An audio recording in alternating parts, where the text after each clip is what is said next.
joined, but since I've got to attend some social obligation immediately after I'm done with the session, maybe I may have to just carry my mobile with me to engage the session during the time, because there is some fixed time given for that. But still, then I'll just try to carry on with this session on a very important theme, which is related to research and development, one of the important themes in NEP, National Education Policy 2020. And in that, we shall be discussing something about how hypotheses are formulated. There is a reason behind taking up this particular, session or a topic, and that's related to my being as the dean for 3 years during 2021 to 24, and prior to that, even head of the department or examining the research proposals and research dissertations of various scholars coming to me from different parts of the country. I have been observing it since long that scholars do commit some serious mistakes when it comes to the formulation of hypotheses.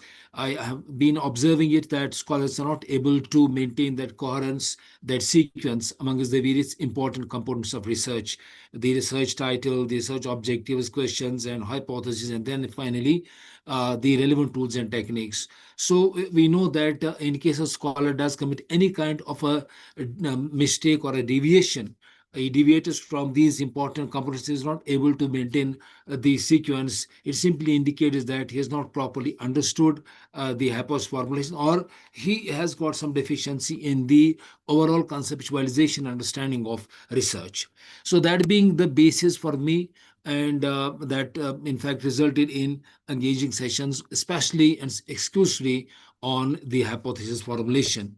But of course, when it comes to the NEP program, we know that this program is, it covers the scholars as well. It's not just confined to the, faculty members only. Beyond that, the scholars who are in their research, they too have the opportunity to join this program. I'm sure that amongst the various participants that we have today in this session, we will have good number of scholars as well. Otherwise, also we know that when it comes to research, research is not just confined to the universities alone. Research has now extended to the colleges, especially NEP is very much focusing on research at the college level, and that too at the university level as it was already. And especially the focus is nowadays on socially relevant topics, socially relevant issues, so that we are able to, number one, I can say, identify the issues and problems the society is facing. And then we also, as faculty members, as researchers, we come up with the solution to those issues and problems. So it should not be, research should not be in any way conducted in isolation, in the sense that I'm getting a degree, I'm getting rewarded for that degree, and then I get promotion on the basis of that degree or papers that I publish. But important thing is that we focus on the issues that our society is confronting with, and we try to, work on those particular issues and then come up with the solutions to those particular issues and problems. So if we conduct our research in that way, I'm sure that will be contributing towards society as well. Alongside that, it will help us to grow professionally, to have publications in reputed journals, and alongside that, get promotions as well. So we will be achieving twin objectives in case we focus on issues which our society, in our respective domains, we identify those, the society is facing, and then we come up with those, issues and problems, and then we try to resolve them through our research. That's how it has to be done, in fact. Anyway, let me come directly now to the topic as such. Since I would like to have this as a dialogue, not a monologue, we will have the, inputs from your end as well. So I would surely like to seek some inputs from you as the faculty members or as the scholars, to just throw light on how you will define hypothesis. What in your, mind is about hypothesis? How would you define hypothesis? Am I audible to you? Yes, sir, Yes, you sir. are clearly audible. Okay, fine. That's great. So I would like to seek your inputs on how will you define hypothesis, so that we have this as a live session, interactive session. You contribute also in the course of this session, how you feel about it, and so that we proceed on accordingly.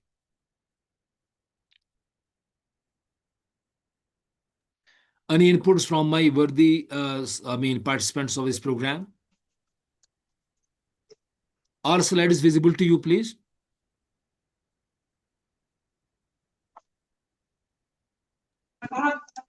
Participants, please be interactive.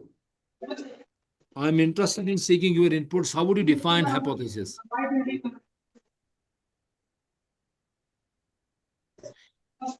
Abhilash wants to say something, but is not opening his mouth probably. I So can see him smiling. it's in unmute. Yeah, you can unmute it also.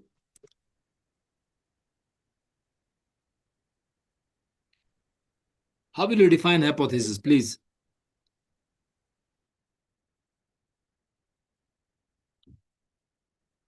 Nobody is responding. Probably their mics are muted. All the participants are requested to switch on their cameras first. Sir, please, sorry for the interruption. All the participants are requested to switch on their cameras. I will have mine as well. All the participants, I am not requesting to 1 and 2. All the participants. Let us try to be participative, please. Otherwise, the It only is a test. situation is, yeah, Mr. Hypo- Abhilash Kumar. Hypothesis is a kind of test that we are going to conduct on it. Okay. Anybody else would like to share his thoughts? How will you define hypothesis? Have you heard about that? When we talk about hypothesis, we say that it is an assumption, it's a prediction. You're assuming about the phenomena, you're assuming about the relationship between the variables. Likewise, you are assuming about you are predicting about the relationships. Just a minute. Hello, assalamu alaikum. मैंने भी जाऊँ जी जी जी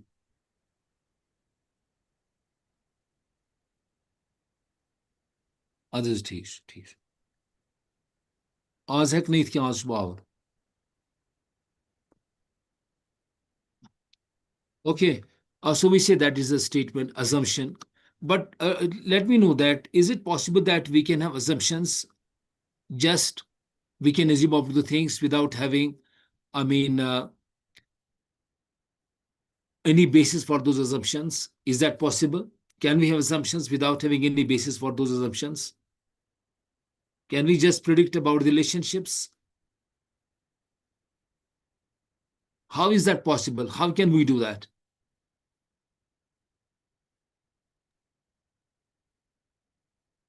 How can we assume about the relationships? Again, no response from your end. There must be some basis for the hypothesis formulation. If you are assuming about the things, how that assumption is possible?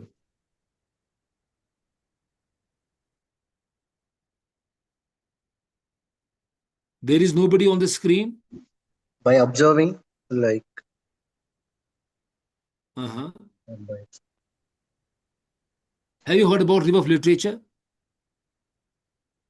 Review of literature, ROL. So Yes. normally when you are making assumptions, there are some bases. They are in the shape of the literature that's available. One is that we may have empirical studies available. They are at our disposal. And they talk about relationships or the effect of one variable on the other variable. Or else it is also possible that we have theories that have been already developed or given by some authors, and that they become also a base for us to assume about the things. Your assumptions, your observations also play a very important role. So when it comes to, formulating the hypothesis, there are definitely some bases. We call that as rationale for hypothesis. So a scholar cannot or a researcher cannot just come up with the assumptions unless and until there are bases for it. Now tell me that, do we necessarily require to have the null hypothesis? Are we supposed to have necessarily null hypothesis? Or we can start with the alternate hypothesis as well?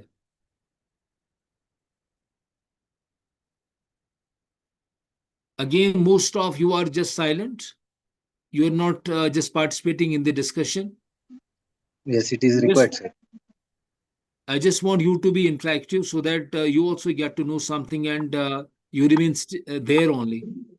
You don't have your mics also off and yourself also off, and then you carry on without actually learning something out of this session as such. It makes, it's simply kind of a fun of it, unless and until we are really interested and we are there on the screen and we know we get to know what this resource person is talking about. Again, if you are not interactive, again, if you are not there, it means that I'm just talking to the screen. I'm not talking to you as the participants of this program. So let us not confine yourself to getting a degree, getting a certificate after you are done with the program, but ensure that you are there and you listen to the resource person and you interact with the resource person, you raise relevant questions, and that could be responded to by the resource person. That's something that you should basically, and you are yourselves teachers, and I'm sure that you should have this kind of a realization and you will have it. But anyways, if you're not interested in discussing in and sharing, because I see only one person there and who is just taking some roti, chapati, of course, is feeling hungry. And then the point basically is that we cannot necessarily start with the null hypothesis, because if we base our hypothesis on some rationale, we have to go by the rationale. We have to go by what the existing literature suggests. So if the existing literature suggests that relationship does exist between variable A and B, then we have to follow suit. We have to accordingly come up with our hypothesis. So we may have to have the necessary alternate hypothesis, or we may have the null hypothesis as well. But it's not binding on a scholar to have the null hypothesis. Then do we require hypothesis for all different types of research? Again, a very important and pertinent question. We need to know that do we require to have the hypothesis for all different types of researches?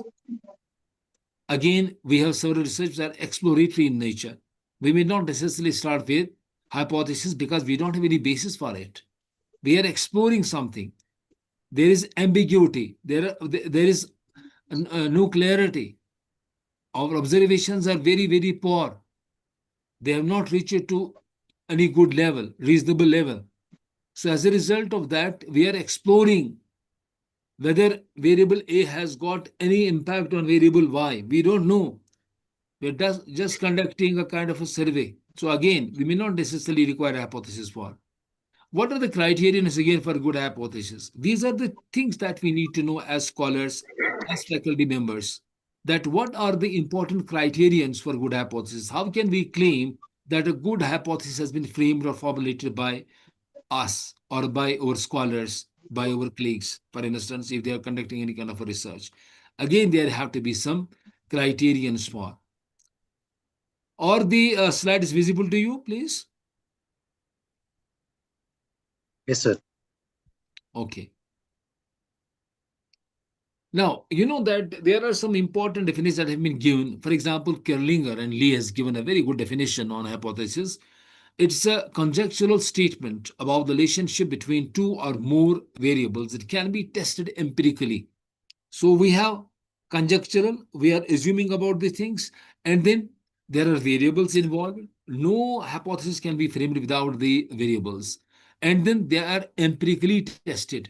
That means we have to have a data, and that data is put to some screening, that data is put to testing.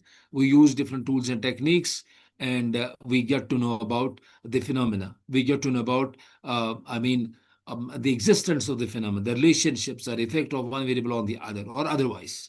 That means that we have to collect necessary data, then only can we empirically test it. Likewise, Criswell has done a great job on research, and suggests that a hypothesis is a prediction that the researcher makes about the expected relationships among variables. Again, that we started with expected relations. We were expecting that this is possible to happen. And that expectation comes out of the review of literature that you conduct, out of the theories that have been developed in the past, that they become the basis for you to expect those relationships among the variables. So it's a prediction is made before data collection is done, and they're based on the literature and theory, as we just talked about.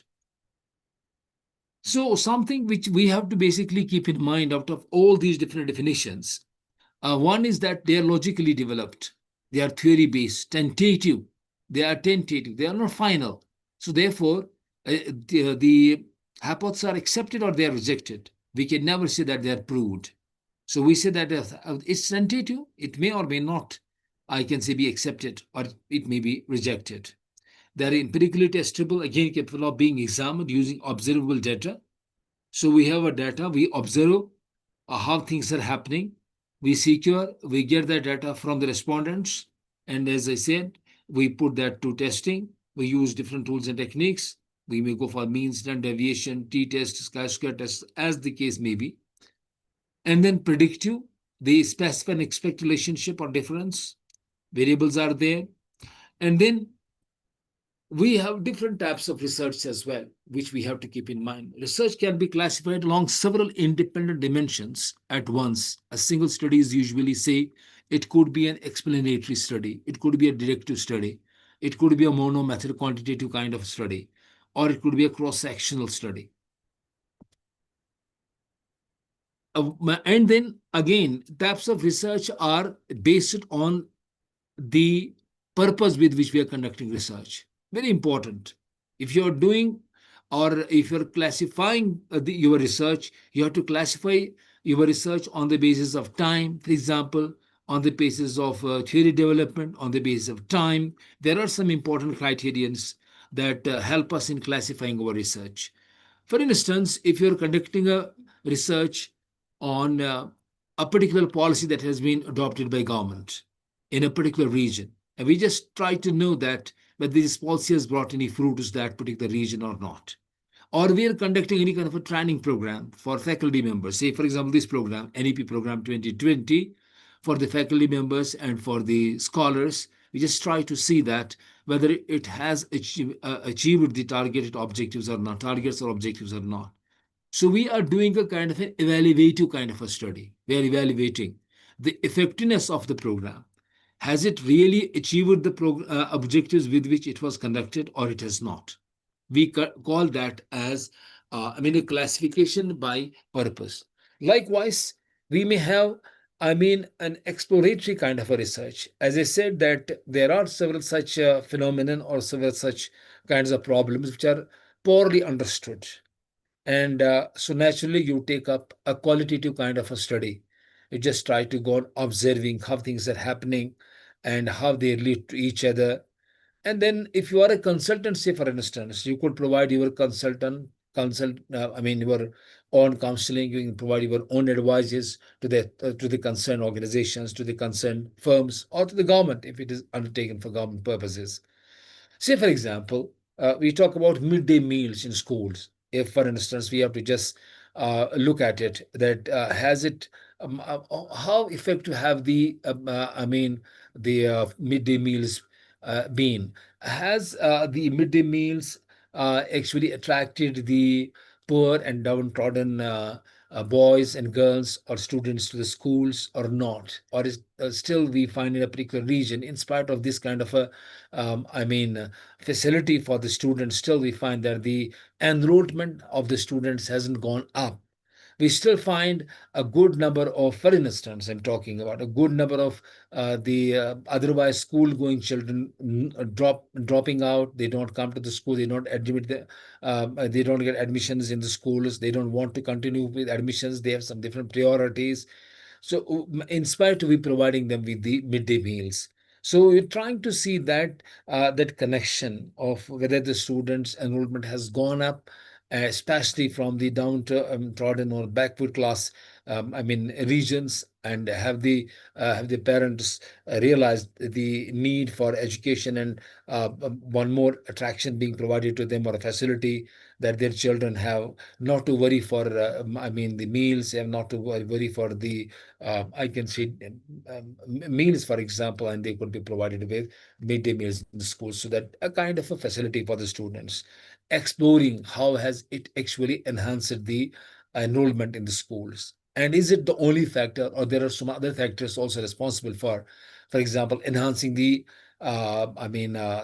student enrollment or reducing the student enrollment. Likewise, for example, nowadays a very burning issue is that of the overall general enrollment ratio in colleges and universities, especially the age group between 18 and 23. We find that the school and the enrollment in the colleges and universities is drastically coming down, while India wants to have it 50%, while it is just 28%, something around that. And our neighboring countries like China and then again America, those countries they have, very high. America has more than 80%, and China has got more than 50%. And we just try to have it 50%. How we can do it? And why students are not getting enrolled, those who can actually. So you are exploring the reasons behind the age group of 18 to 23, which are otherwise college going or university going, students. They should have been there, but they are not there. What could be the possible reasons for? Then descriptive statistic research, again you're concerned with profiling, the students, for example, or say urban, the local ones. You're describing the sample. You're describing the for example, the events. You're describing the situations. We're just describing, and actually we're just trying to know that how many, for example, in the university setup, we have got the admissions. Very recently our university concluded the admissions for PG programs. Now see to it that how many are urban, how many are rural, how many are first learner generation, how many are males, how many are females. So you're just trying to create a kind of a profile of. Then we can have an explanatory, very analytical, where we just try to see the cause relationships between the independent and dependent variable. Then again, we may have a research type by way of approach to theory development, deductive, inductive, abductive. Very important for our understanding, because when it comes to devising the research, we have to always keep in mind that what kind of a research we are conducting. Is it a deductive one? Is it an inductive one? Is it an objective one? For example, deductive one, theory and hypothesis come first. Always. Hypothesis formulation is always for a deductive kind of a research. Data are collected to test them. So you have something in mind, you are hypothesizing, you are predicting, you are assuming, and then you are collecting the data. It moves from the general to the particular. Likewise, we can have inductive. In inductive, you just try to collect data in order to, for example, grounded theory, we call it as also. You just try to collect the data, and then you try to build theory on that. You develop, from the pattern that you observed. So you're moving from particular to general. Something has happened, and then you go on looking at that how it can be, for example, generalized. Objective is a kind of a research where you take into consideration both the deductive and inductive approach, where you are actually, conducting the survey or conducting research which is based on data collection and which is based on interpretation. A very important thing here it is that nowadays researchers do mainly focus on mixed method research. This is what we call as an abductive research as well. So, and then there is a criteria for it. Again, we have to be careful about the criteria. How and why we have gone for an inductive kind of a research. Why have we gone for a deductive kind of a research? Why have you gone for an objective kind of research? So you cannot just have a choice to go for this or that. You understand until you have been very serious about deciding as to why should you choose the inductive kind of a research or a deductive or an objective research. So it's not something that you can just start with saying that, okay, I'm comfortable with inductive research. I'm comfortable with deductive research. I'm comfortable with, for example, objective. No, that will not work. It's not the comfortability of a researcher that matters. It is the comfortability of the phenomena, the construct that you are basically trying to work on to investigate. If a construct is like that, which can only, for example, it depends upon the perspective that you have about the construct. That's very important. For example, you have an understanding that this particular construct is something which has got an effect. It has got an effect. We do observe it has got an effect on the lives of the individuals. And it is something that can be measured as well. Then you may go for what we call as a directive kind of approach. Am I audible to you, and are you listening me properly? Yes, sir. Okay. Important is that you have an understanding of the things that is crucial. That's absolutely crucial. So it's not the comfortability, but the perspective plays a very important role. What perspective you have about the phenomenon.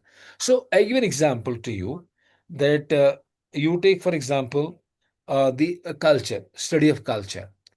A perspective of the scholars belonging to, for example, management, commerce, may be a different one from the perspective taken by sociologists, the anthropologists. For example, management scholars, commerce scholars might view culture as something which has got an effect on the individuals, and then also it is something that can be measured as well. Measurement of that culture is possible.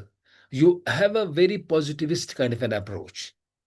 Another way is that a same culture, from the anthropologist's point of view, is something which cannot be measured. It can simply be interpreted. So the line of action and research would be definitely very different. For the previous one, where we got the commerce and management scholars, particularly, weaving culture is something which has got an impact on the individuals, and it can be measured as well. So in that context, we say that we may surely go for a deductive kind of a research, a positivist kind of a research. Unlike in the inductive one, you have to just make observations, you have to interpret it, you have to go and sit and observe how things are happening. A same culture with a very different kind of a perspective on the part of the anthropologists, sociologists. They may view it in the sense that culture can only be observed, we can just interpret it, so and then you do it accordingly. Then the other way around is that we may have a very objective kind of a research possibility. And that means nowadays, which is basically been not only in case of culture I'm talking about, overall the scenario of research has changed, that instead of a researcher just confining his her research to either deductive or inductive, now researchers are supposed to in fact be very careful about simply collecting data using the questionnaire, but or simply interpreting the phenomena. Again, only observing the things and penning it down and then interpreting it. In fact, a more robust, a very rigorous, a very more scientific approach is being now employed wherever it is being conducive and possible, and that is both your data collection, that is empirical quantitative analysis of the phenomena, as well as qualitative is taken up by the researchers. So that's what we normally talk about, the objective kind of research. And in this context, as I say, that what we have to keep in mind is that we have to always keep in mind the existence of reality and your perspective on that reality as a researcher. Then again, types of research could be based on the methodological choice. What methodology are you interested in adopting? Is it mono method, a multi method, or a mixed method? For example, a single data collection technique and analysis procedure, which is either purely qualitative or which is purely quantitative, either of the two. Mono method, one single method. You adopt either this or you adopt that. Then multi method, more than one data collection technique within the same broad tradition. For example, two qualitative methods, you can have two quantitative methods, and they are analyzing the data or phenomena separately. Then we can have a mixed method, as we're talking about, a quantitative as well as qualitative technique being combined either in parallel or in a sequence with integration of findings. Then again, classification could be by time horizon.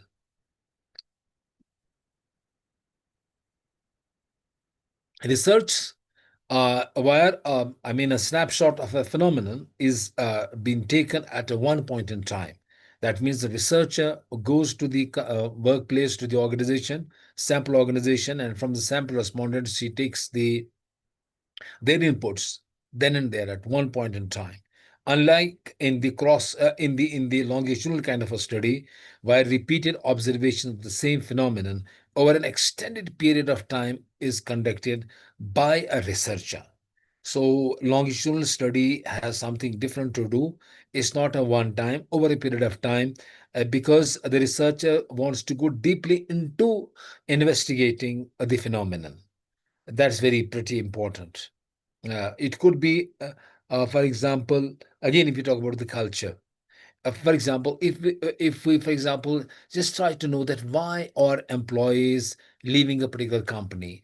A company apparently looks to be providing all good incentives to the employees, but still then employees do not stick to that company. There is a huge labor turnover.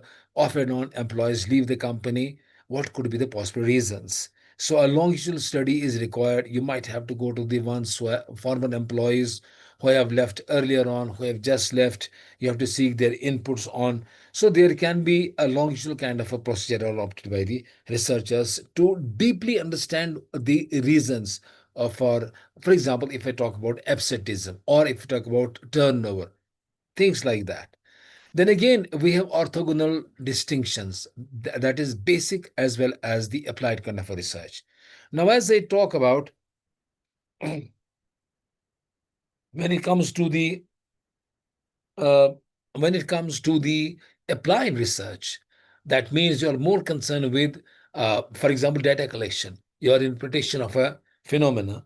But that's not just based for the heck of it. There is a purpose behind. So a consultant is, for example, hired by a company, and they just want to see that the training program that has been, launched by the company. They want to check its effectiveness.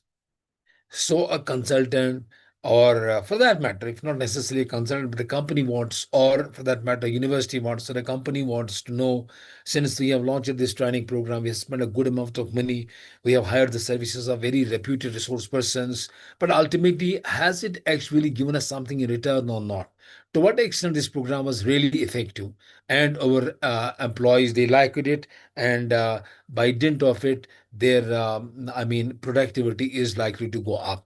So you're just trying to see, that's a very applied kind of a research, unlike the kind of research that normally scholars are conducting, and in most of the cases the faculty members are conducting without having any consideration for whether it actually is going to help the society or not. I was talking about, initially also, that if you conduct a research which is just a research for a degree, for your getting a degree, then of course it will fetch you a degree. You may get a promotion as well. You may get some good papers published also, but it will be confined only to that purpose. While the purpose has to be a little bit different as well, where you can come to the rescue of the society. The society is, for example, they have a drug menace in different parts of the country.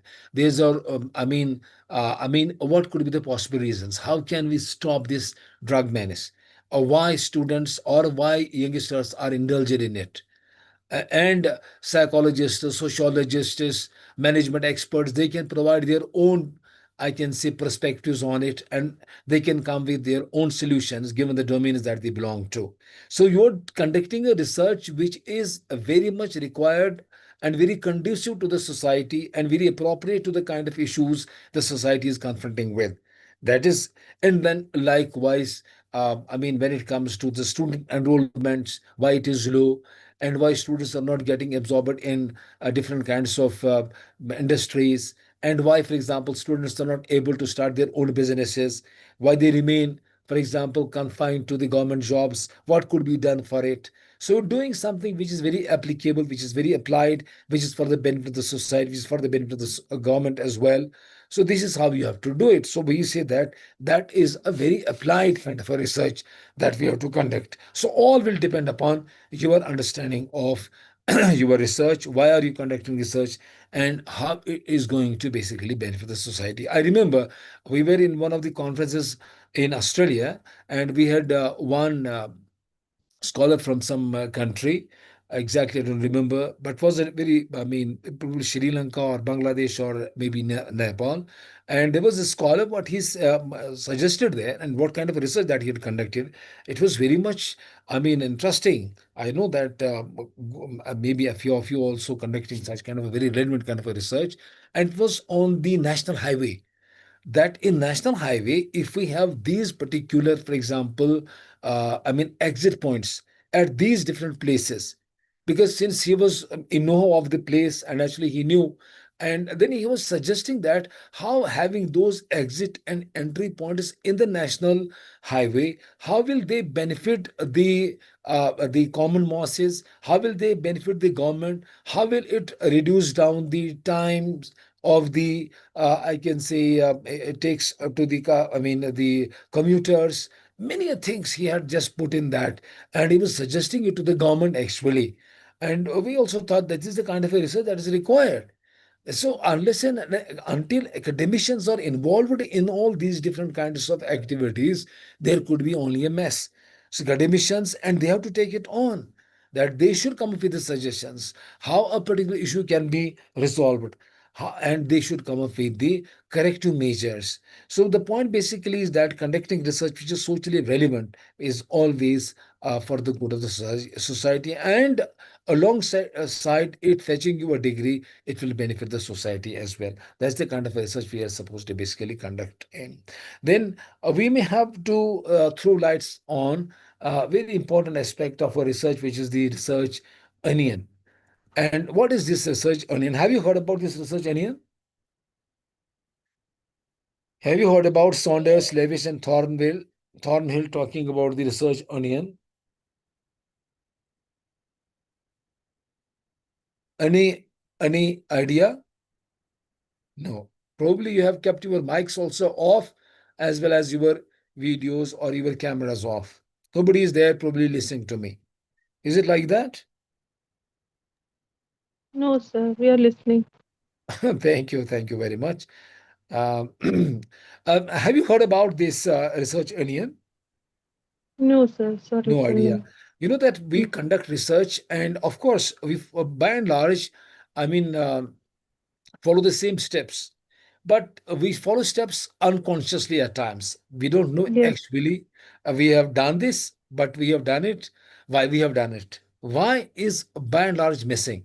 Say, for example, if you're conducting a post, if you are conducting an empirical study, why are you conducting empirical study? Why was it a must for you to conduct an empirical study? We don't look into that. We have heard somebody has conducted, or we have seen papers. They are simply, I can say, revolving around the empirical research. So we also thought that empirical study is appropriate and we shall go ahead with it without actually asking this question: why the empirical study? Why not a qualitative one? Why a quantitative one? Why not an, we can say, objective one? Why? Because we have not thought about the research philosophy. We have not thought of therefore research approach. Then we have again not thought of research choices that are available to us. So, like an onion, which has got different layers. So is the case here with this research onion, which has got 6 layers. The innermost layer is the data collection, data analysis. We have to ultimately reach to this data collection and data analysis. But reaching to this is not that I can say arbitrary. Should not, in fact, be so. In fact, we have to be very cautious and conscious about if we are conducting a research, why are we conducting empirical, why are we conducting a qualitative, or why are we conducting a mixed method kind of a research. So research philosophy has been well known to us. The kind of the construct that we have chosen for study purposes, how this particular construct can be reached to, that is more important. That will decide about the research design that we have to follow. So if the very first thing is, or the very first step of ours is wrong, we have not thought of that the existence of a construct. What is the nature of that construct? What's the nature of reality? If we are unaware of it and we haven't paid any attention towards it, naturally we may come with a research design which we may not be able to defend tomorrow. We may not be able to defend it tomorrow. So an important aspect of our research is that knowing the construct that we have chosen for study purposes, and then accordingly which particular methodology will be appropriate for this kind of a research. Domain. So research philosophy is something that we need to know. Then research approach needs to be known by us. Research choice, then research strategies, then time horizon, and ultimately the techniques and procedures. So innermost of our research is ultimately that data collection and technique analysis. But reaching to that is not that easy. We can reach to this level only once we are absolutely clear about the various other phenomena steps that a researcher takes while conducting his research. Research only provides a basis for that. Now, for instance, we talk about philosophy, the researcher's assumption about reality and knowledge, the reality and knowledge. So, philosophy is that. Then, approach to theory development, deductive, inductive, or objective, what kind of a research we are bound to take up, what kind of a research is warranted by a particular kind of a concept that you have taken up for research purposes. Then methodological choices. Shall we go for mono method, multi-method, or a mixed method? Then what strategies have to be adopted? These things cannot come just. They have to be done and they have to be, I can say, seriously taken up by the researchers. But in most of the cases, we find the researcher is not that fully aware of the philosophy of research, the research onion as such, which would help him in coming up with the strategies which are relevant and which can actually be perused. Then again, we have the research onion time horizon. I just talk about we can have a cross section or a longitudinal kind of a study, and then that will help us in deciding about the techniques and procedures that we have to follow. So each outer layer constrains what is coherent at the layers within it. This is the core argument of. Now, in fact, this research philosophy is based on a very important research, I can say, components of philosophy like ontology, epistemology, and axiology. I did discuss very briefly, I gave a passing reference of ontology and epistemology. While ontology is concerned with, I mean, understanding the nature of reality, an example of a culture, how it is conceived and perceived by the group of researchers, one belonging to, for instance, sociology, another book, another one pertaining to anthropology, another one management, commerce, for example. They will have surely very different kinds of perspectives and the ways they conduct research on. Then epistemology is actually concerned with how to acquire knowledge.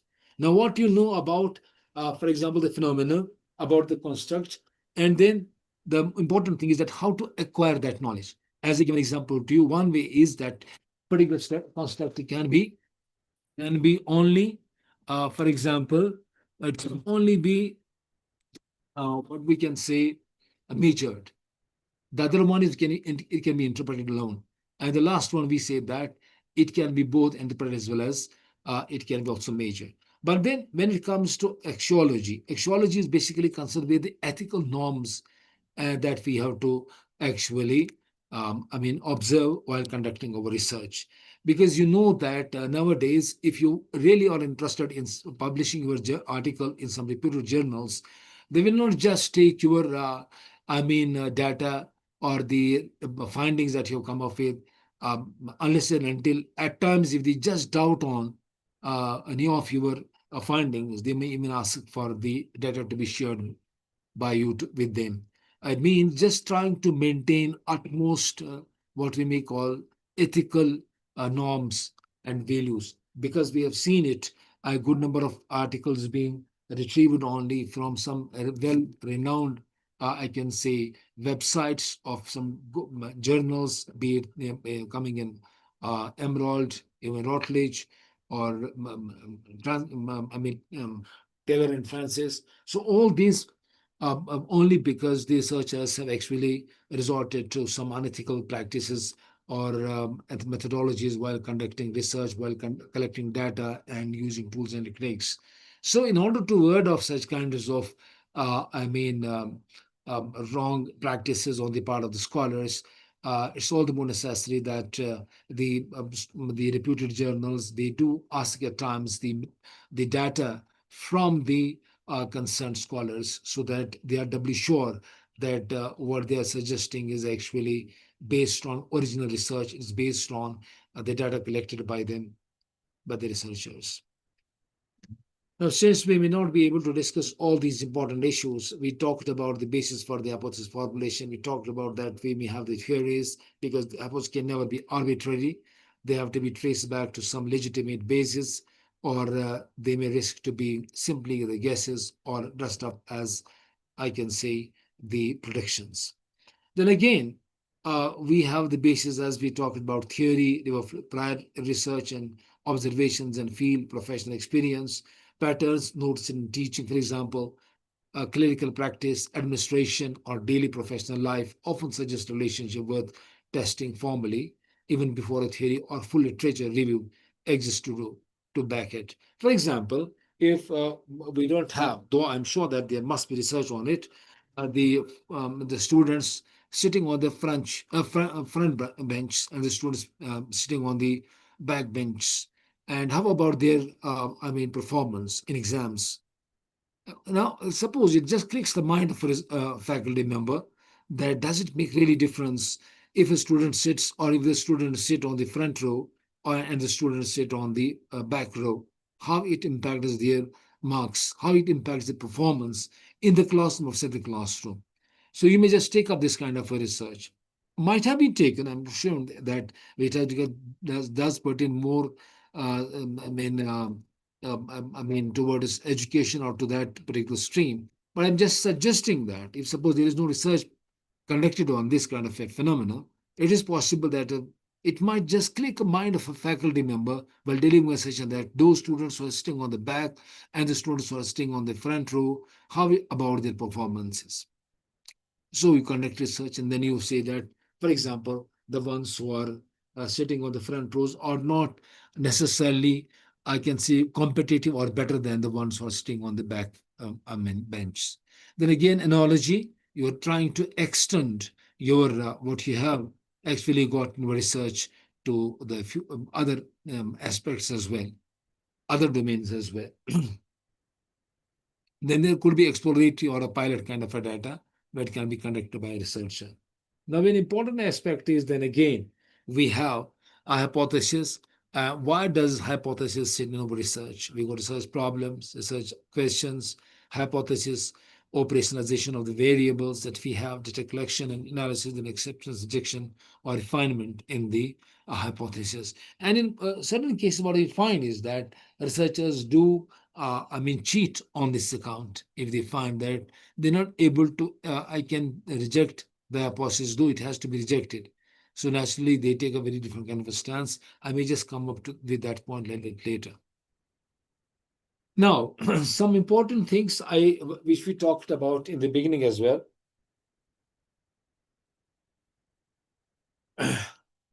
It pertains to the characteristics of good hypothesis. We start with falsifiability of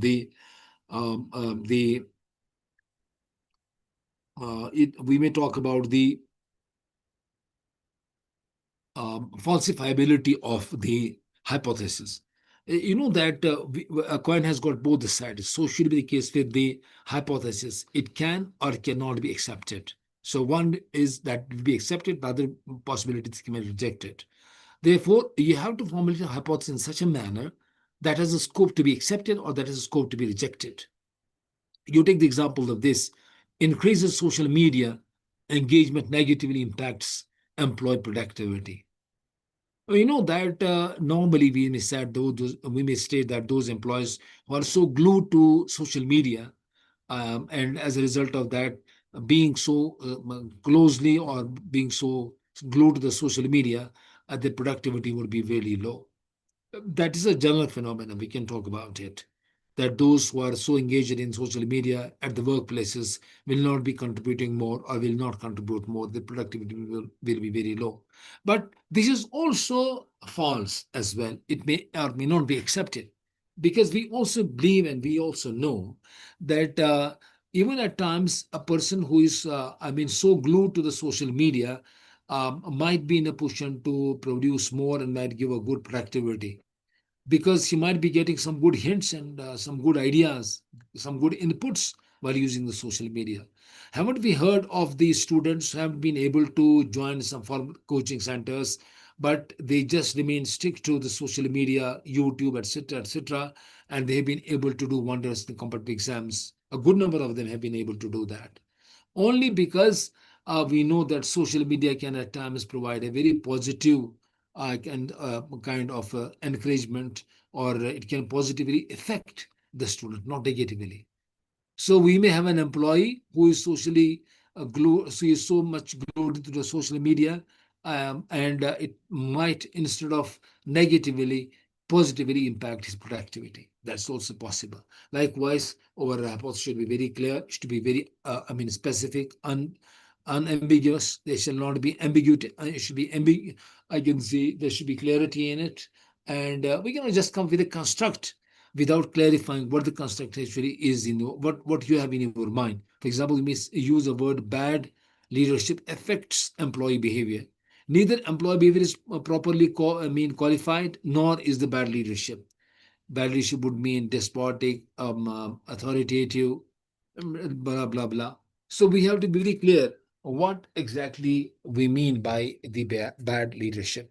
So we may say bad leadership affects employee behavior. Instead, we may write a despotic leadership negatively influences the employee job satisfaction. So the second one is more, I can say, scientific, is more relevant, and it's more clear as well. Then likewise, we have got the grounded, logically connected to theory, prior findings or a closely reasoned gap.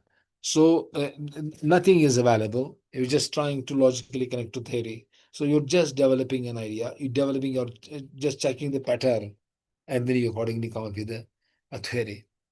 Then again, parsimony is the simplest statement consistent with the evidence and theory, avoids unnecessarily complexity.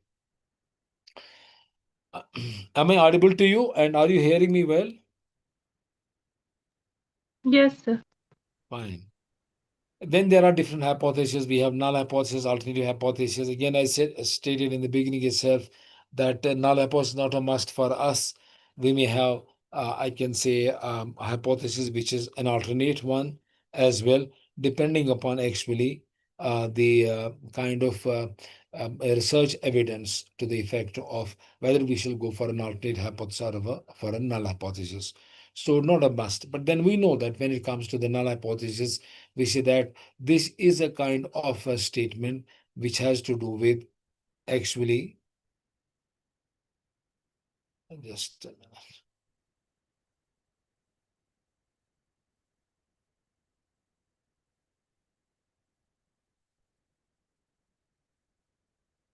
Oh, so we have to do with the okay. So we have to do with the no difference or no effect of one variable on the other variable. Or the slide is visible to you? Yes, sir. Okay. So we have, for instance, null hypothesis, and then we have an alternative hypothesis. It states the relationship between or an effect of one variable on the other variable.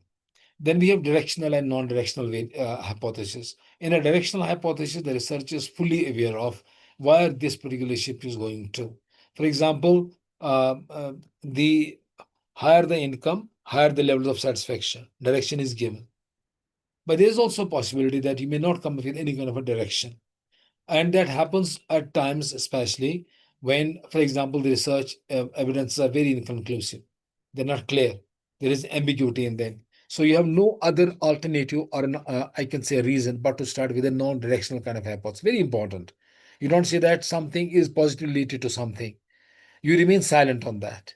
So it can fall both ways. It can be on the right or on the left side. Then likewise, we got very simple, we got very complex hypothesis. Simple, for example, class size affects student satisfaction.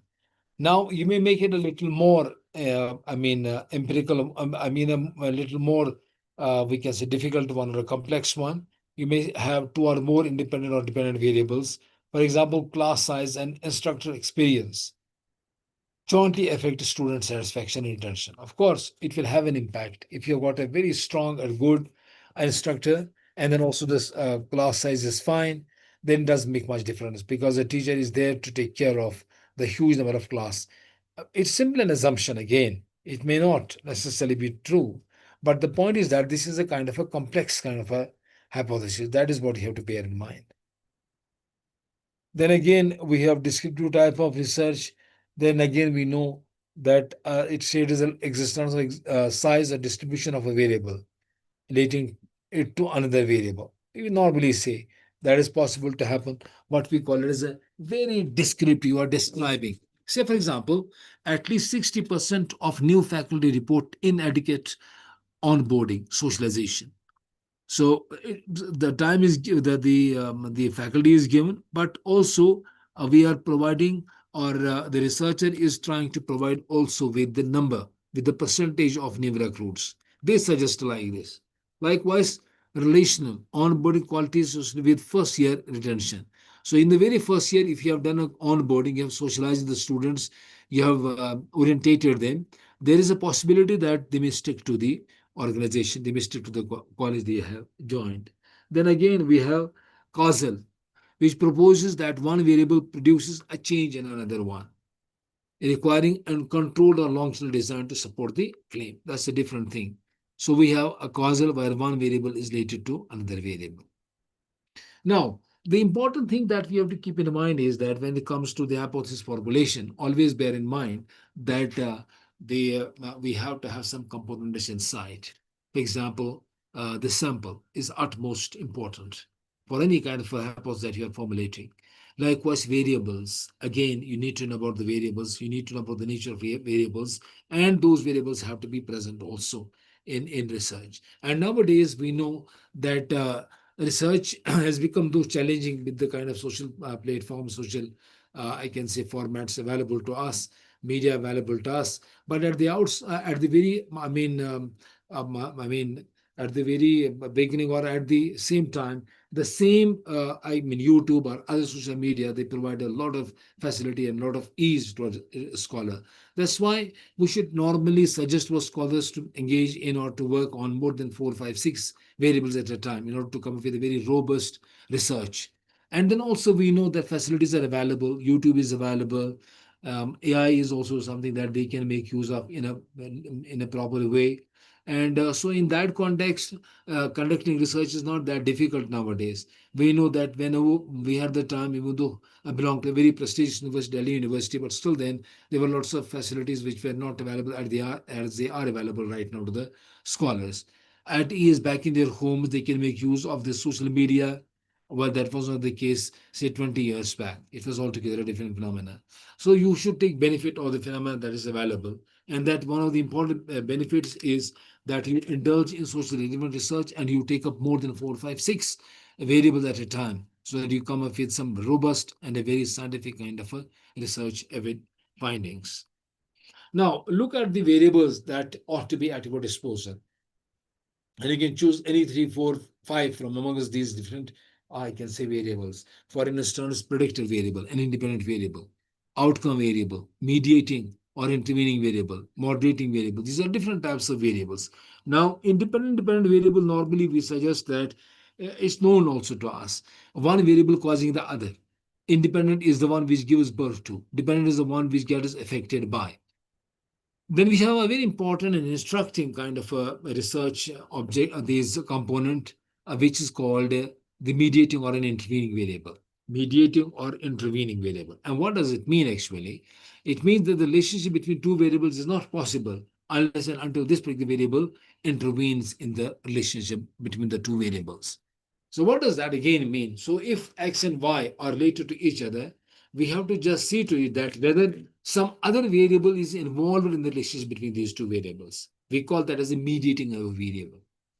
And there are tests also be conducted in ascertaining whether the mediating variable is actually responsible for relationship between variable X and variable Y. So if we have a variable X and we try to see that whether it affects variable Y, we may have to take a route, see to it that whether it is possible through variable M, that's the mediating variable, or a direct relationship between variable A and variable B is possible to take place.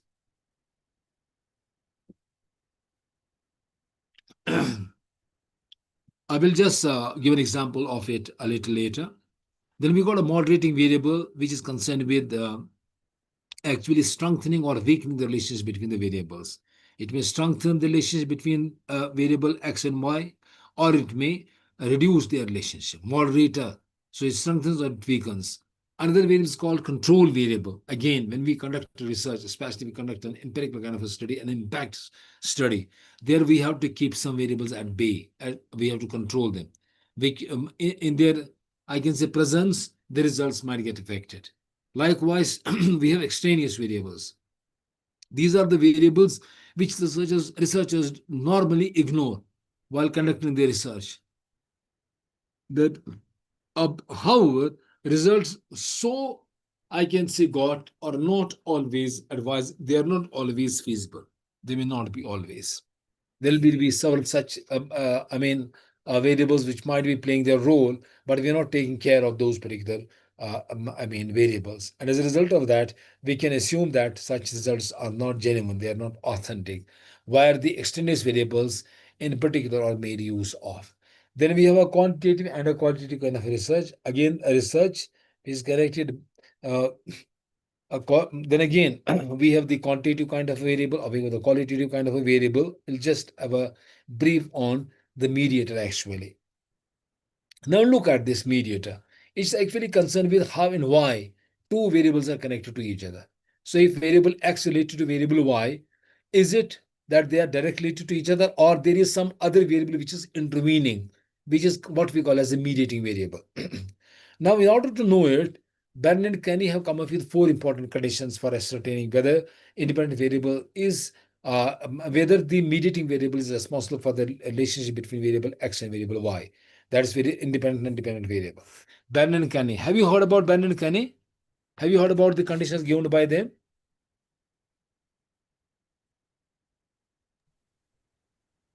Maybe not. No, sir. Okay. Barron and Kenny have come up with four different conditions in order to ascertain the effect of mediating variable. They stated that an independent variable should be significantly related to dependent variable. X variable should be related to variable y, I beg your pardon. Likewise, independent variable x. I'm giving an example of variable x and y. X is independent variable, y is dependent variable.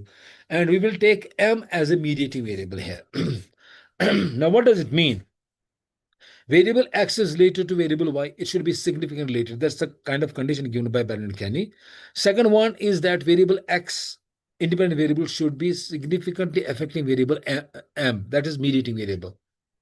Then mediating variable should be significantly affecting variable y. Now look at these three conditions. First, simple, x variable should be significantly related to variable y. Second, variable x should be significantly affecting variable m. Third, variable m, that is a mediating variable, should significantly affect variable y. And the last one that they have come up with is that upon adding the mediating variable, the relationship between variable x and y should come drastically down. What does that mean? Say, for example, the relationship between variable x and variable y is 0.70. 0.70 coefficient correlation between variable x and variable y. Now, once we're adding variable m on the equation, on the relation between the variable x and variable y, as per Barron and Kenny, this relationship should come down drastically from 0.70 to say 0.40, 0.35. What does that mean actually? That means that variable m was responsible for the relationship between variable x and variable y. This is how they consider it. But then, subsequent to this research, Zhou, Lynch, and Chen, they came up with a very different kind of a perspective on the relationship between variable x and y, variable x and m, variable m and y. They stated that it's not a must for a variable x to influence variable, but to directly relate to the dependent variable. Try to understand it further. They say that it's not a must for variable x to directly relate to variable uh, y, dependent variable. Possibility is that variable x may impact a mediating variable, m variable, and in turn that mediating variable will influence variable y. Still, we can claim that there is a relationship between x and y, but that relationship is a indirect relationship. Now, how many times it has happened if you have got children? How many times it has happened? And if they have grown up, elderly children, how many times has it happened that you have convinced the friend of your child for something? You have convinced him. So you have had to impact or influence your own son. You have impacted him or influenced him through his friend. Somebody else came to rescue. So is the case here. That what we do is that we are saying that the relationship between two variables is not necessarily possible directly. It is indirectly possible as well. That's why Zhou, Lynch, and Chen stated that if variable x is not directly affecting variable variable y, I beg your pardon, if variable x is not directly affecting variable y, but it is affecting variable m, and M is affecting variable Y, you must consider that it is a mediator that is basically helping in the relationship between X and Y. Now, what does that mean? For example, we have a faculty development program, like say this particular program is going on. What is actually the ultimate objective? The ultimate objective is that teaching effectiveness should enhance. Teachers should know about Indian knowledge system. They should know about leadership. They should know about research and development and so on and so forth. There are different themes in the NEP program. And therefore, that is an ultimate objective of yours. And ultimately, how it will help? It will basically enhance the student outcome. That is basically one is that the contribution of a teacher will go up, and that will in fact have an impact on the student outcome. Therefore, independent variable has not, independent variable is concerned with ultimately the outcome of the students. Now, how that outcome is taking place, it should not necessarily affect directly that outcome. I give an example to you. For instance, you are working in a department and you've got a head of the department. Rarely do we find that head of the department has got a connection or a direct rapport with the students. But how it works, how students get influenced, how students progress, how students give good results is possible through the teachers. Teachers give their utmost in teaching and learning. They give their best in the classrooms. Why they do so? There are several reasons. One of the important reasons cited is possibly that a boss has been very, very good with them. Boss has created a very congenial ambience and an atmosphere in the department. And that good ambience has given birth to the teachers being, related and engaged in teaching like anything. So, though head of the department has not directly controlled the students or affected the students, but the head of the department has influenced the students with a view that this strong influence on teachers will result in good student outcome, good effectiveness on the part of the students. This is how things can work. So, in other words, the independent variable may indirectly influence the dependent variable, not directly. Indirectly, it is possible. So we have, again, I may give an example to you leadership style, employee engagement, and job performance.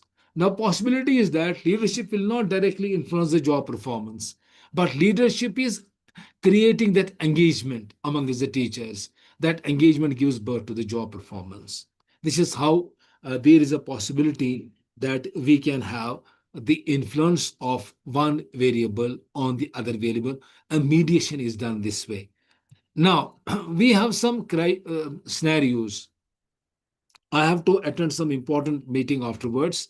Therefore, I will be just rushing through. Not rushing through, in fact, I just still would wish you to take a screenshot of these scenarios so that we can have the hypothesis formulated at least for one scenario.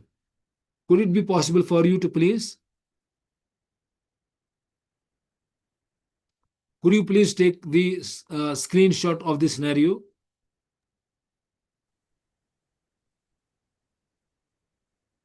Taken, Am I sir. able? Yeah. So can you come up with the hypothesis for the first scenario after a while? Think about it seriously and then give me your inputs. How will you formulate a hypothesis for these scenarios? Means I have to answer like inductive, deductive, or abductive. No, no, no, no, no. Then Hypothesis formulation simply. Suppose the first one is employee training improve job performance through increased development, skill development. yes, Increase skill development. Now, which one is independent variable, which one is dependent variable, and which one is the mediating variable? What you have to yes, do is just give some time to it. I'll be back to you within 5 minutes so that you are done first with these scenarios and then only we will go ahead with. Is that okay, fine? sir. Yes, sir. Yeah. You give some time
Yes, please. Are you there, please? Yes. Could you kindly tell me something about the scenarios?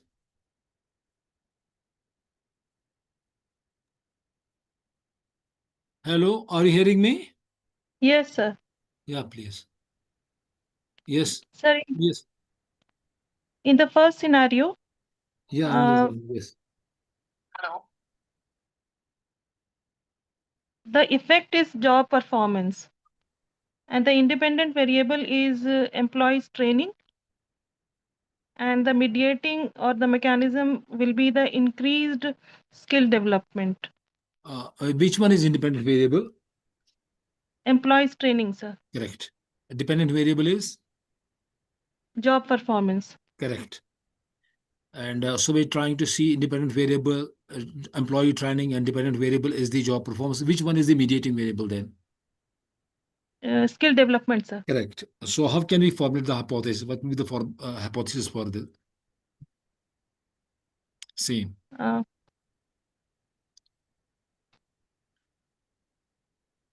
Anybody? Yes. Have you formulated any hypothesis?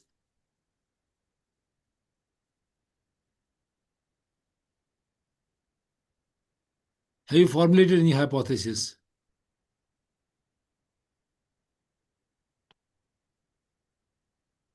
We may say that employee training, in fact, if we go by Zhou, Lynch, and Chen perspective, we say that employee training significantly affects skill development and then skill development significantly affects job performance. job performance. Yeah. Yes. So we can say skill development mediates the relationship between employee training and job performance. So job performance is not direct. It is via skill development. How is Yeah. skill development taking place? That is taking place through employee training. Through employees training. Yes. Correct. So likewise, we can do with the rest of the scenarios as well. Since Yes, the sir. time is over, and I would just like to take some questions or some inputs from you, if you have, before we wind it up.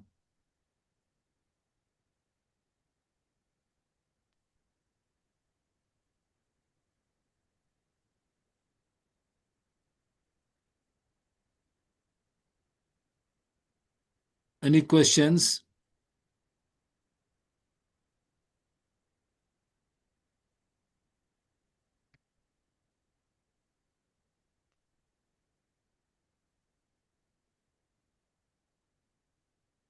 So one thing what I want to say is, in the initial slides, I was correlating it with my PhD, what I had done in my research, Fine. and I had not, or my supervisor, I think both of us had not assumed any hypothesis, and uh, there were 5 chapters, and in every chapter we had different approach.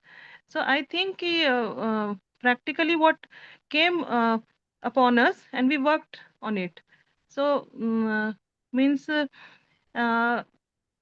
the background we had followed these hypotheses. I think we must have followed, but I was actually not aware of these hypotheses used in the research. So I'm quite thankful to you, sir, that I came to know about such hypotheses. Thank you. Thank you. That's very important, in fact.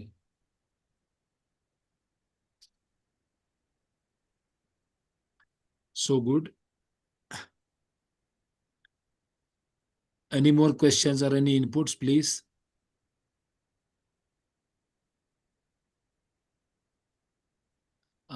Do we have the coordinator around, please?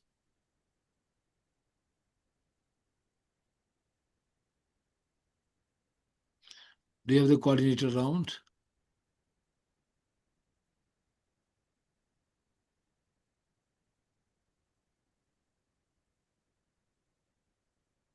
I think that Professor Atiq Saab is also not there.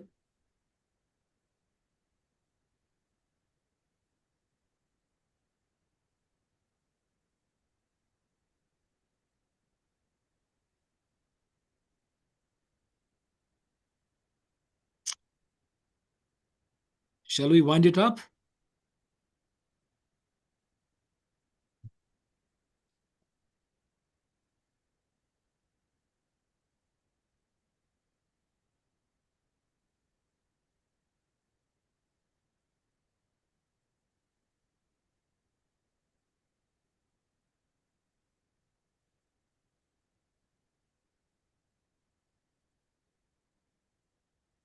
Okay, so there are no inputs as such, and so we may call it a day then.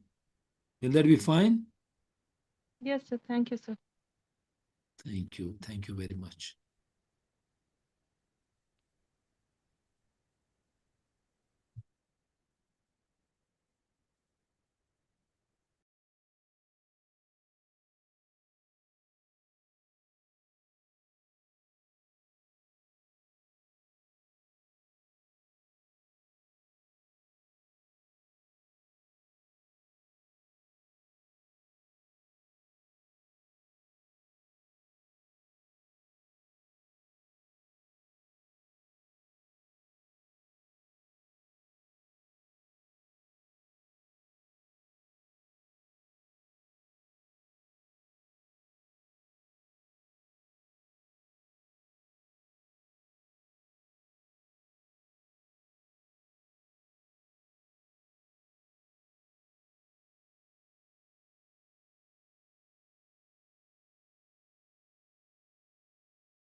Hello. Hello.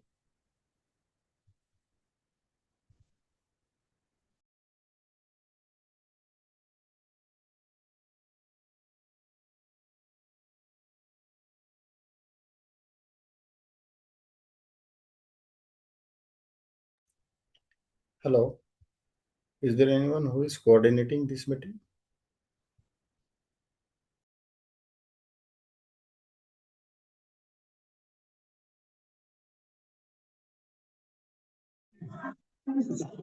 Hello, sir.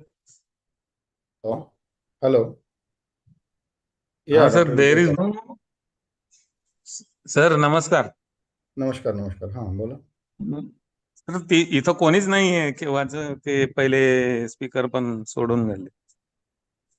हो. म्हणजे first session he has winded. अच्छा. मग आपण काय करायचं? चालू करू? काय करू? और शालू सर वेट पण फॉर ते समबडी. कोणी कोऑर्डिनेटरच नाही. त्यांनी पण 2-3 वेळा कॉल केलं पण ते कोणी रिसीव्ह नाही केलं. अच्छा.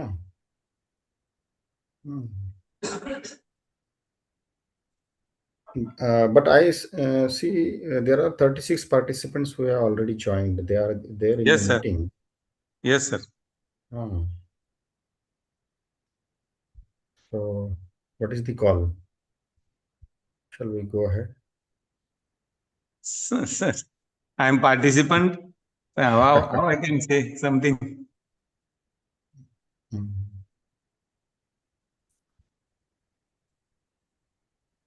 And If do you have you anybody's number? No, That sir, I one don't who- have any. I don't have any number. Okay. By the way, you are from which place? Sir, I am from Shada. I was studying in Shegao. Oh my God. Great. Uh, Nice to I am see your you here. student, sir. Oh, so nice. खूप छान वाटलं. हो sir, मी second इयरला industrial इलेक्ट्रॉनिक्सला होतो 1988 ला. तेव्हा मला शिकवलं होतं सर आप. अच्छा, 88 मध्ये. हा, Oh, 88 मध्ये it 1988. was my first year of job. हा sir. I am basically from the place of Dr. B.S. Chaudhary, sir. He was my senior. हा भारत चौधरी. Bharat, sir. हा. हा पुण्याला आहेत I ते. used to be with him. या I know. Yes, sir. कसे आहात सर? म्हणजे अगदी मजेत. आता कुठे आहे तुम्ही? मी शहाद्यालाच आहे सर. शहाद्याला. शहाद्याला इंजिनिअरिंग कॉलेज आहे इथं. तिथं इंजिनिअरिंग हेड आहे. कॉलेजला. Okay okay. हा, मग EMTC. बाकीचे पार्टिसिपंट पण इंजिनिअरिंग बॅकग्राऊंडचे आहे का?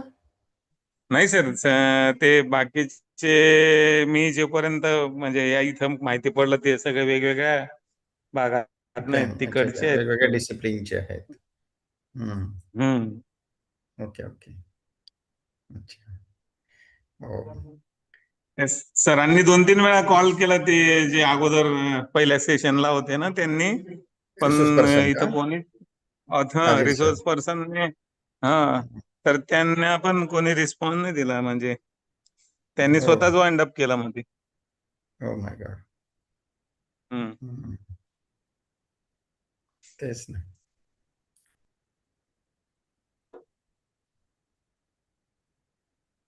पार्टिसिपंट पण सगळे म्यूट दिसतात. हो ना, म्हणजे अगदीच हो सर. सुडो पार्टिसिपंट्स झाले सगळे.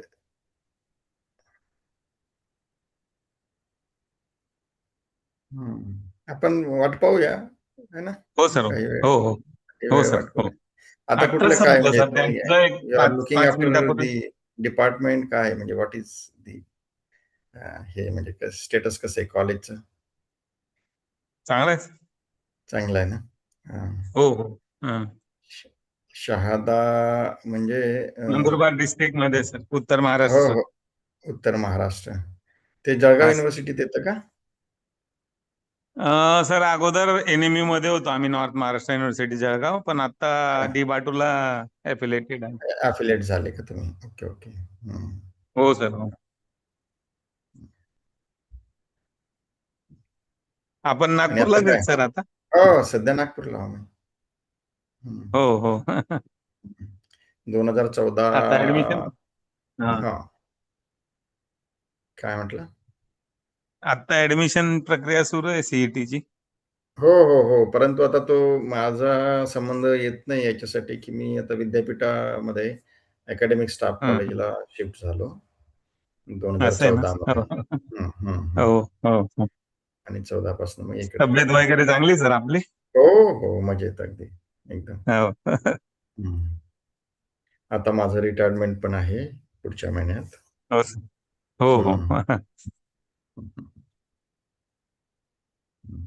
बरं सर, माझ्या गावाचेच आहेत सर, प्रकाशा म्हणून तीर्थक्षेत्र आहे इथं. हो हो, प्रकाश. हा हा हा, अच्छा. तापी किनारी आहे. हो तर आम्ही दोघं म्हणजे त्याच गावाचे होतो, म्हणजे हो हो, त्यांच्यामुळेच मी ऍक्च्युली शेगावला. ट्रिपल आय टी ला आहे ना? नाही, MIT ला आहे सर ते, WPU MIT ला ला. आहे का? ओके ओके हो ओके ओके. तिथे आपले ते मिलिंद पांडे सर पण आहे, हिवाळे हो पण आहे. हो हो हो सर हो. अगदी. तर एक मॅडमने व्हिडिओ ऑन केलेला आहे, कोणी होते. हा, प्रज्ञा प्रकाश मॅडम आहेत, त्या बंद केला त्यांनी.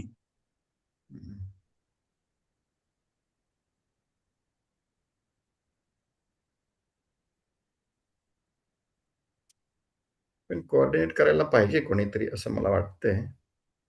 हा सर, ते लकी सर आहे कॉलेजचे आहेत, पण ते कोणी होते ते सकाळी आणि दररोज बरोबर हँडल करत होते. पण आज काय झालं, काय ते ऑफलाईन दिसत आहेत ते सगळे, म्हणजे एखाद हो, दिवस काही पावसा वगैरेच काय असं. काय माहिती.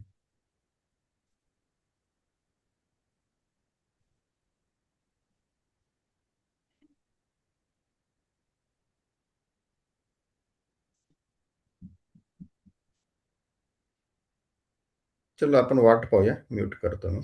हो सर, हो हो हो हो हो.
Okay, dear all participants, hoping you are all there still with me on this platform.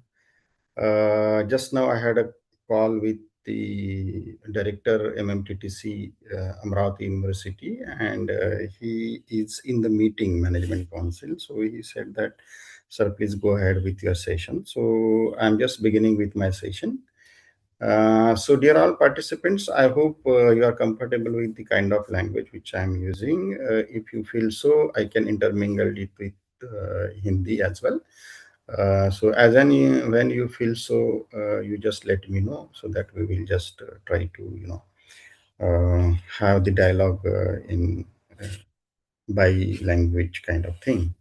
So, dear all participants, I had the opportunity to, join the earlier session for few minutes or so, and then wherein I listened to the conversation between the participants and the resource person, and then there I came to know that in the research, session on the research, activities kind of thing. In the earlier session, you had come across the kind of correlation. Okay. Since my background is also engineering background, I feel that the topic given to me, which is on the higher education and the society, I thought that there are two entities here in this topic as such, the higher education and the society as such. And when we come across this entity in such way, uh, we try to correlate those entities there.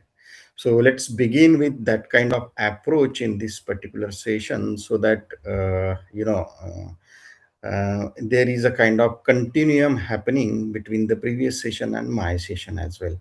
But my focus would be here onwards on the higher education and society from the perspective of the NEP 2020, the New Education Policy 2020 as such. Okay. Just to understand the topic as such, let's try to correlate these two entities here. So when I talk about the higher education, I can imagine that there are some educational institutions which are offering the degrees and post graduation PhDs research being conducted there, and blah, right. And when I talk about the society is a very diverse kind of entity, wherein there are many many kind of it's a heterogeneous kind of combination of so many kind of genders, or the region, religion, a lot of diversification you find there in that particular entity. And still we want to correlate these two entities there. Normally we don't see any correlation, but when it comes to the offering the education to the students as such, and students are the integral part of the society, so therefore it's obvious that we should go ahead with the kind of correlation, establishing the correlation. So when I say that I wish to go ahead with the finding out the correlation as such, generally what the correlation indicates to us is this key, the dependency of the entities on each other. I mean, what is the effect happening at one place, how it gets reflected at the other place as well. Okay. If they are highly correlated, we say that if someone's health is deteriorating, the other one's health is also going to get deteriorated. Okay. If someone is improving, the other one is also improving. So that is a kind of high correlation, we say. But if one is improving and one is deteriorating, then we say that there is no correlation as such. Okay. Whereas the latest development across the country, which we are witnessing nowadays, uh, can you correlate that kind of thing? Because there is a society at the one end, and there is a kind of uh, vibrant young generation, or for that matter the educational institutions, okay, wherein there are a lot of turbulence kind of things happening across the country as such in the higher education arena there, okay. So when we say that and there is a lot of disturbance happening, it means that if we see that there is a disturbance in the society, it is getting reflected in the education, or otherwise also if you are not offering the proper education, that is getting reflected in the behavior of the society as such. So from this point of view, really it's very important as a teaching fraternity for all of us to to find out this particular correlation.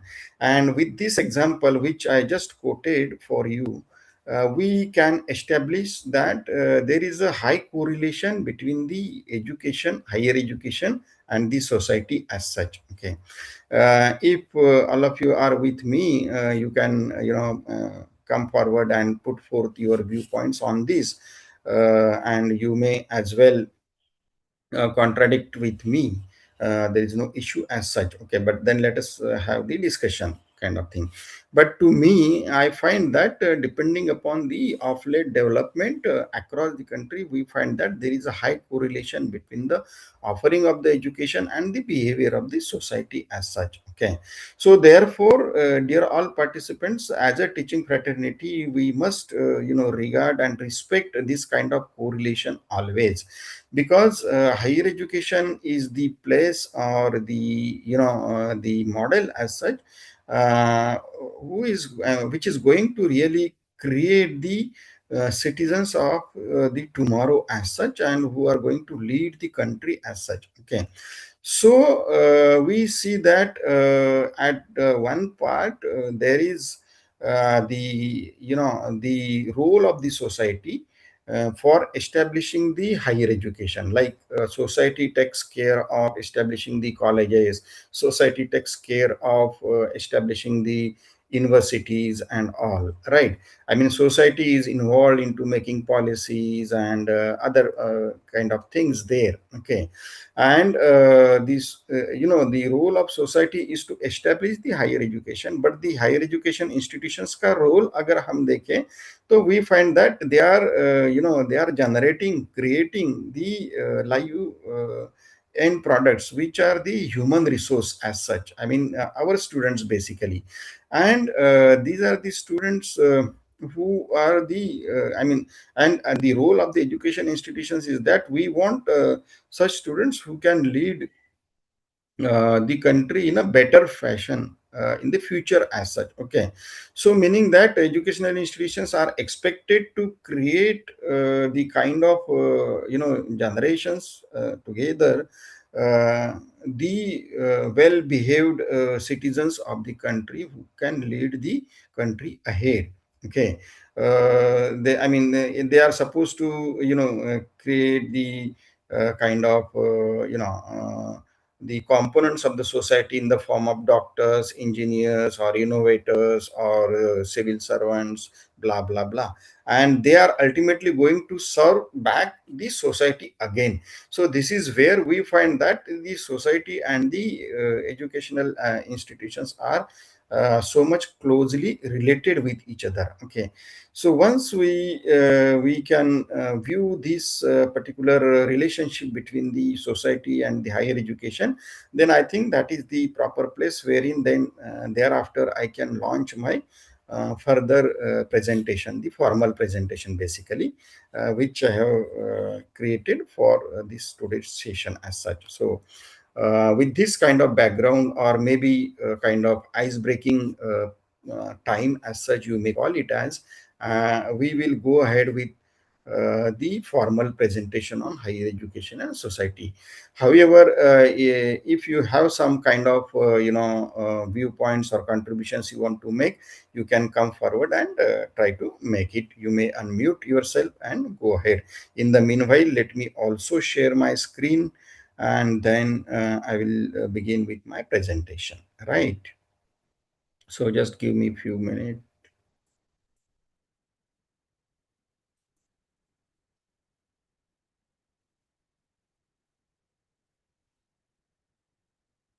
Dear all participants, I'm asking whether my screen is visible to you clearly. Yes, sir. Okay, thank you so much. Right. Okay. So, dear all participants, the topic which I have chosen for today's discussion is this higher education as the engine of societal transformation. In the perspective of the national education policy, I mean, national education policy ka role for transforming the societies, or the transformation, I mean, happening the transformation in the society through its higher education. That is a kind of approach we are going to have in this particular session. So let's move ahead. uh, as usual, there is a flow of this session, so I won't spend much time in this. I'll just go ahead with the kind of these contents which are shown to you. uh, as we are going to talk on this particular topic, the higher education and the society from NEP 2020 point of view, I would like to spend some time there in the NEP 2020 making as such, and then thereafter we will try to establish the relationship, right? Okay. So here in this particular diagram, in fact, this particular diagram in engineering point of view, we say that it is an infinity sign. So infinity sign is this, I mean, it indicates that there is a relationship between the higher education ecosystem and societal transformation for infinite times as such. I mean, it's going to be there always till the humanity is there as such. Okay, that is what it indicates. As well, if you look at this particular quote by Swami Vivekananda, it says that the education is the manifestation of the perfection already in man. What does it mean to me? It's not like our higher education is only meant for the transfer of the knowledge, then that's all. It's not limited. I mean, the purpose of the higher education is just not limited to that kind of thing. Actually, this quote says, it says that it altogether defines education in a different way. Okay. What it says is this, that education is the manifestation of the perfection already in man. What does it mean? Is this ki every soul is divine. uh, every soul is potentially divine. Okay. And the purpose of the education is to establish this divinity as such. I mean, you have to nurture that potential in such a way that it becomes very useful to the society as such. Okay. This is what the very definition of the education made by Swami Vivekananda, right? Now, in this infinite loop, if you look at the left-hand side of this, you will come across a few things there, okay, which is a higher education ecosystem, we say, okay.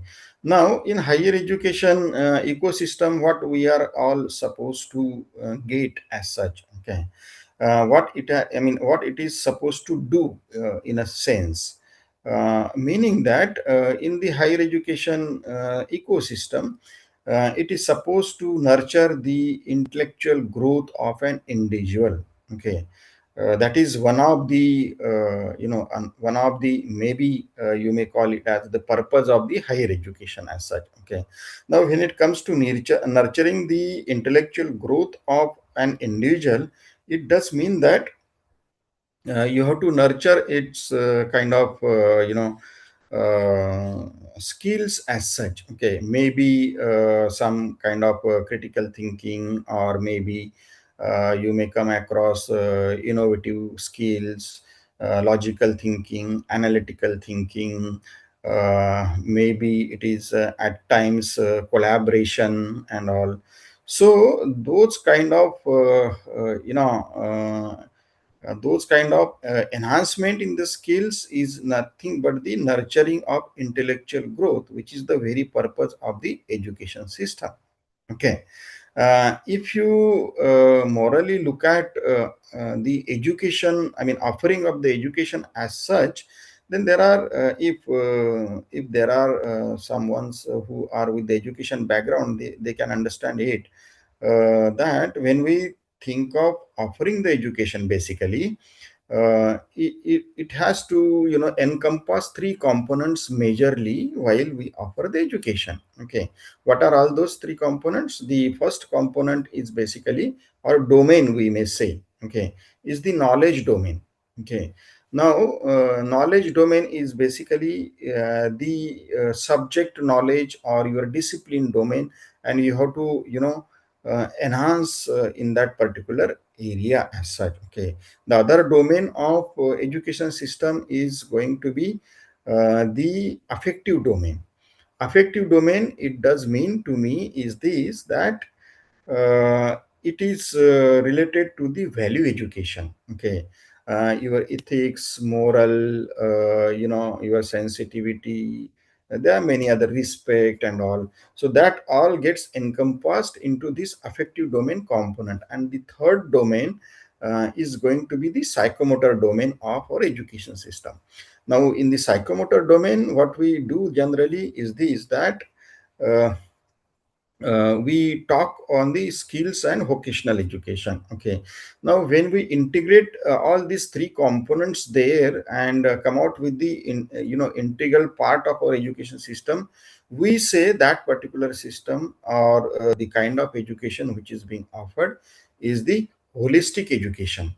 Okay, the holistic education is also emphasized there in a big way in our NEP 2020 policy. If you look at the policy document there, you will come across many times that it is, emphasizing much more on the uh, holistic education offering as such. Okay, so this is where the higher education uh, institutions has to play the very big role here, that establishing the holistic education. Now, for establishing the holistic education, the first and foremost thing the higher education institutions has to do is this, that nurturing the intellectual growth as such. Okay, then higher education system is supposed to instill the moral values. That is what as I told you earlier, that for offering the holistic education, you have to offer the moral values. And in the today's context, if you look at,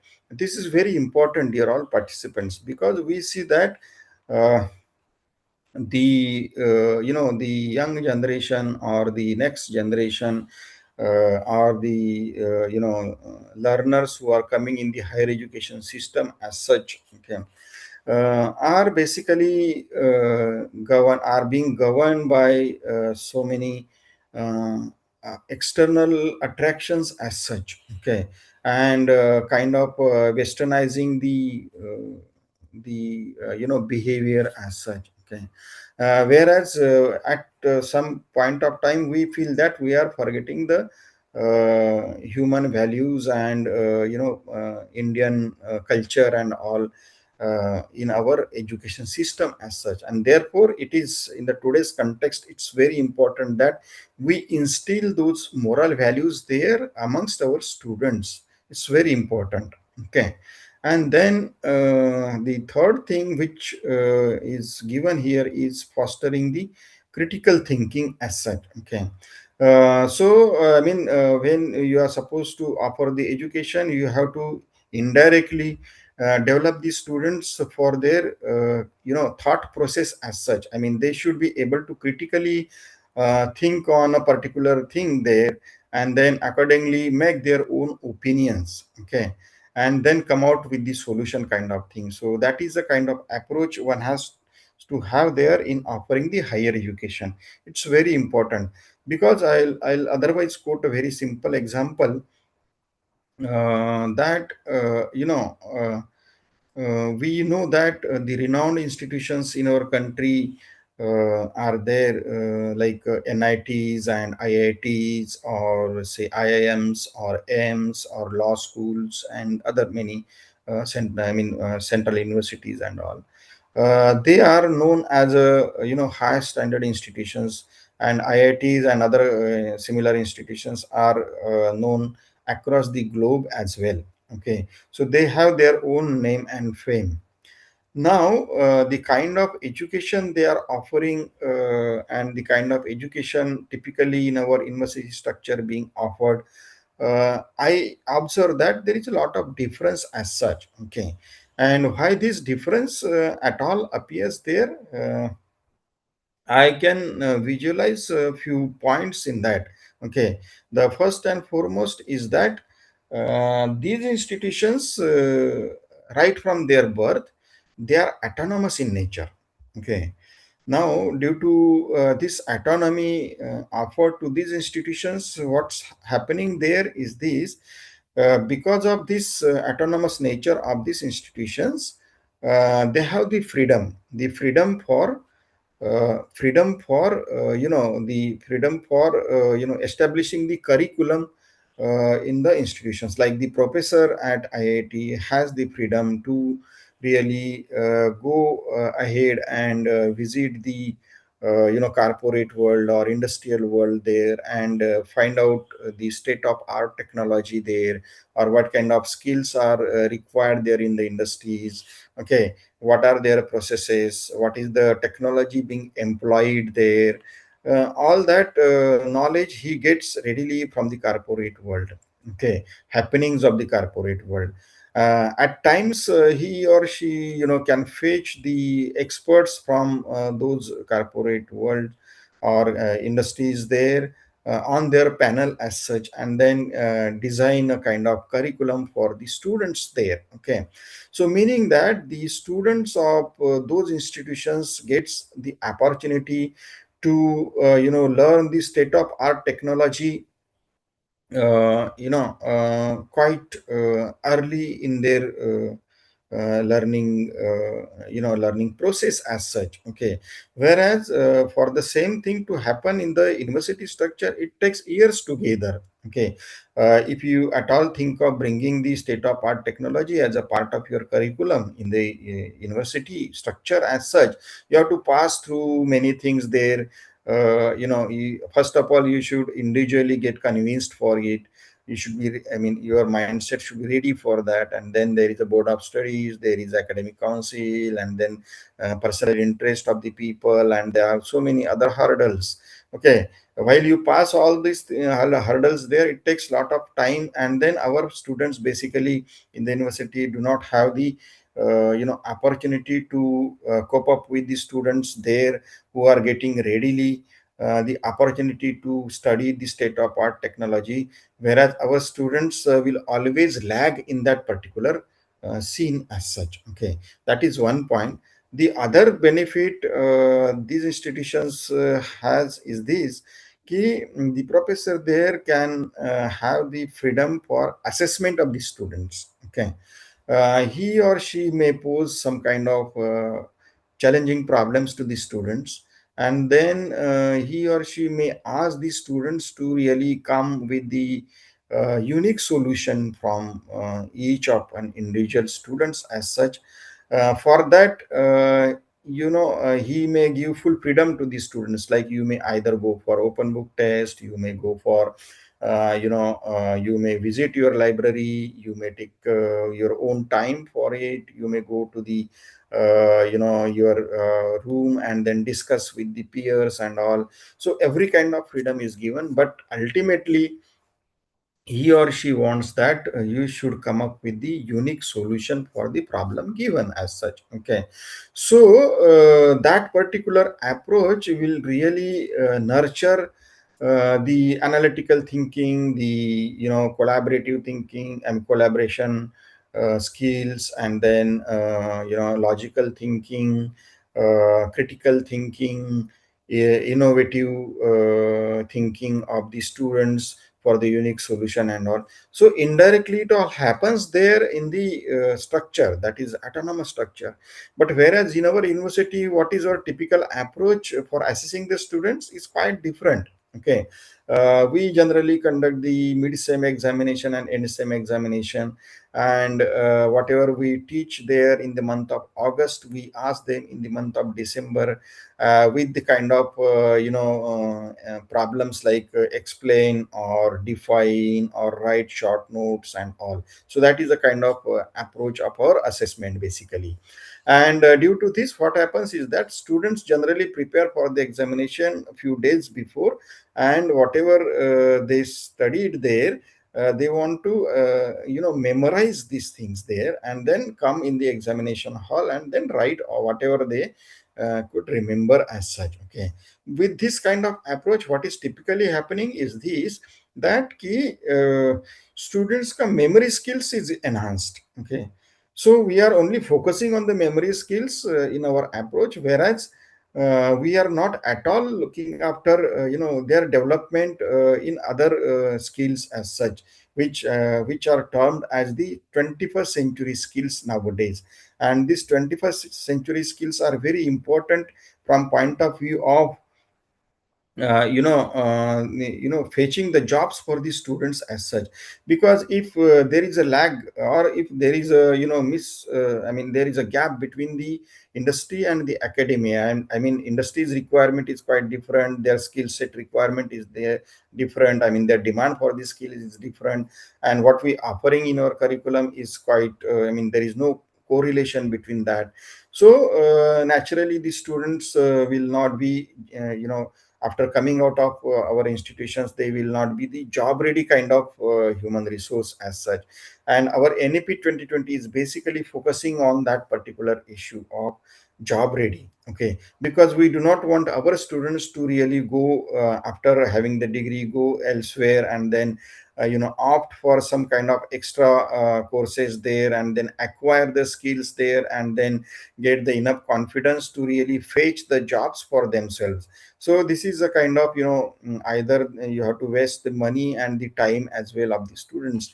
This is what NEP 2020 does not want to happen. It wants that the students, when they come out, they should be the job ready students as such. Okay, so that is the kind of approach one has to have there while we go into the implementation of NEP 2020.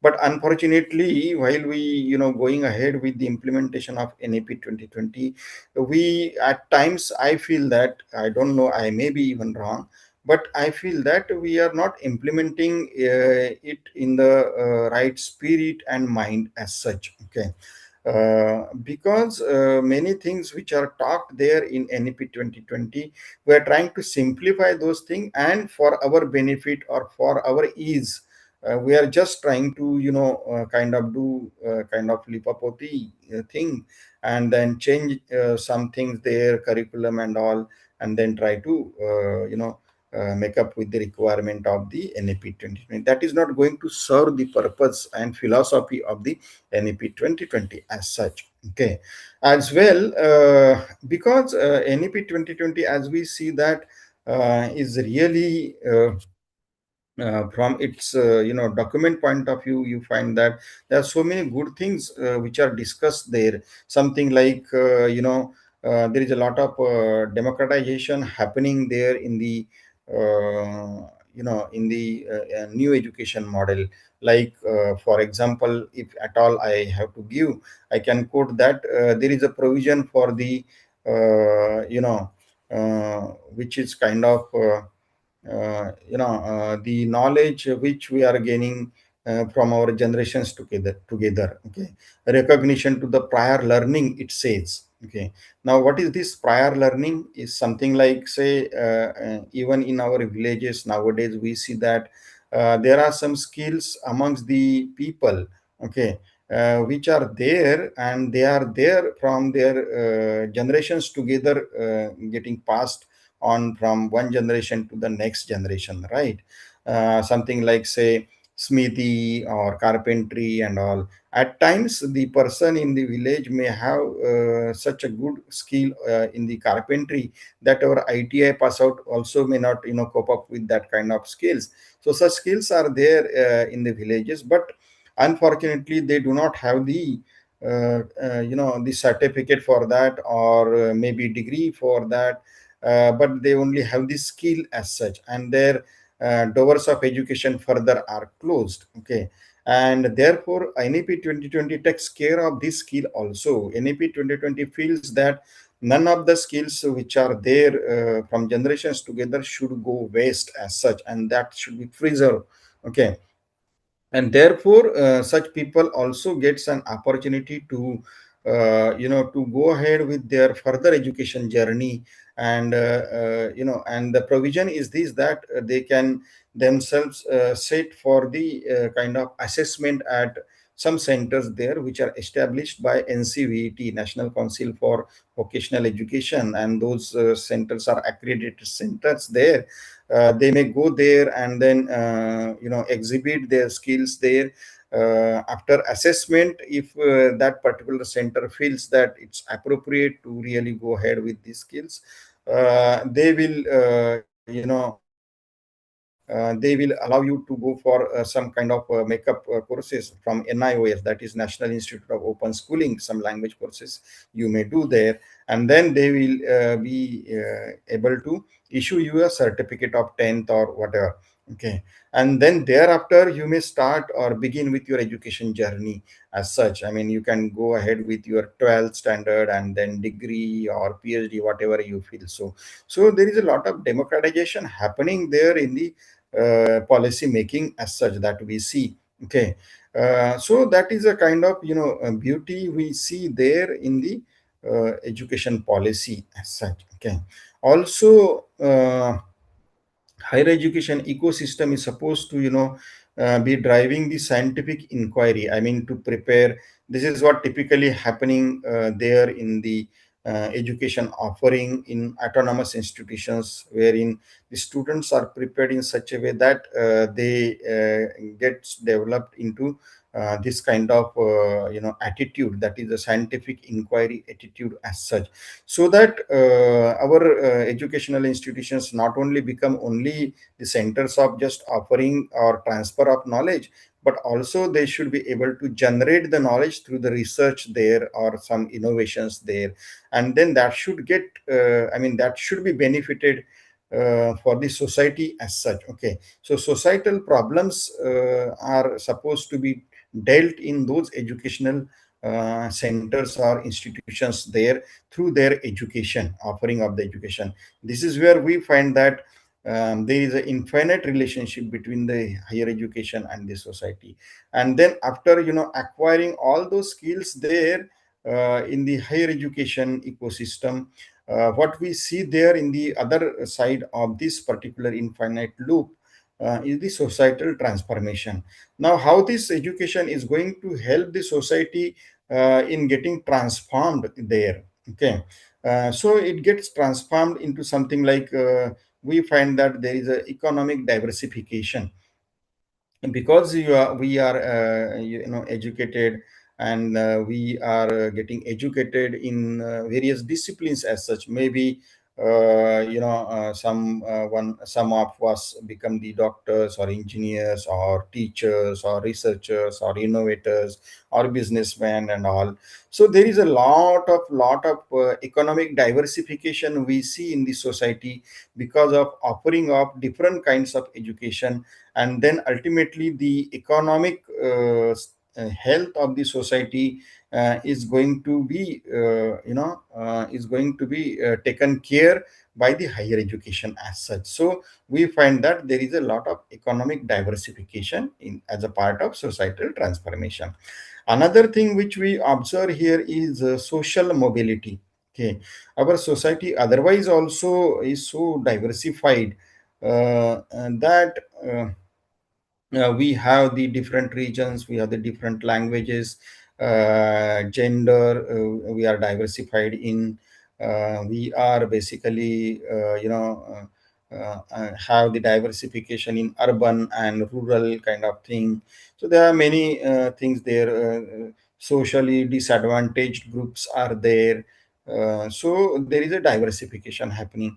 But we find that the higher education ecosystem provides you an opportunity to move ahead in the ladder. Okay, so there is always the possibility that after getting higher education, your status in the society is raised. Okay, so social mobility you find there, which is we may call it as a societal transformation due to this higher education ecosystem.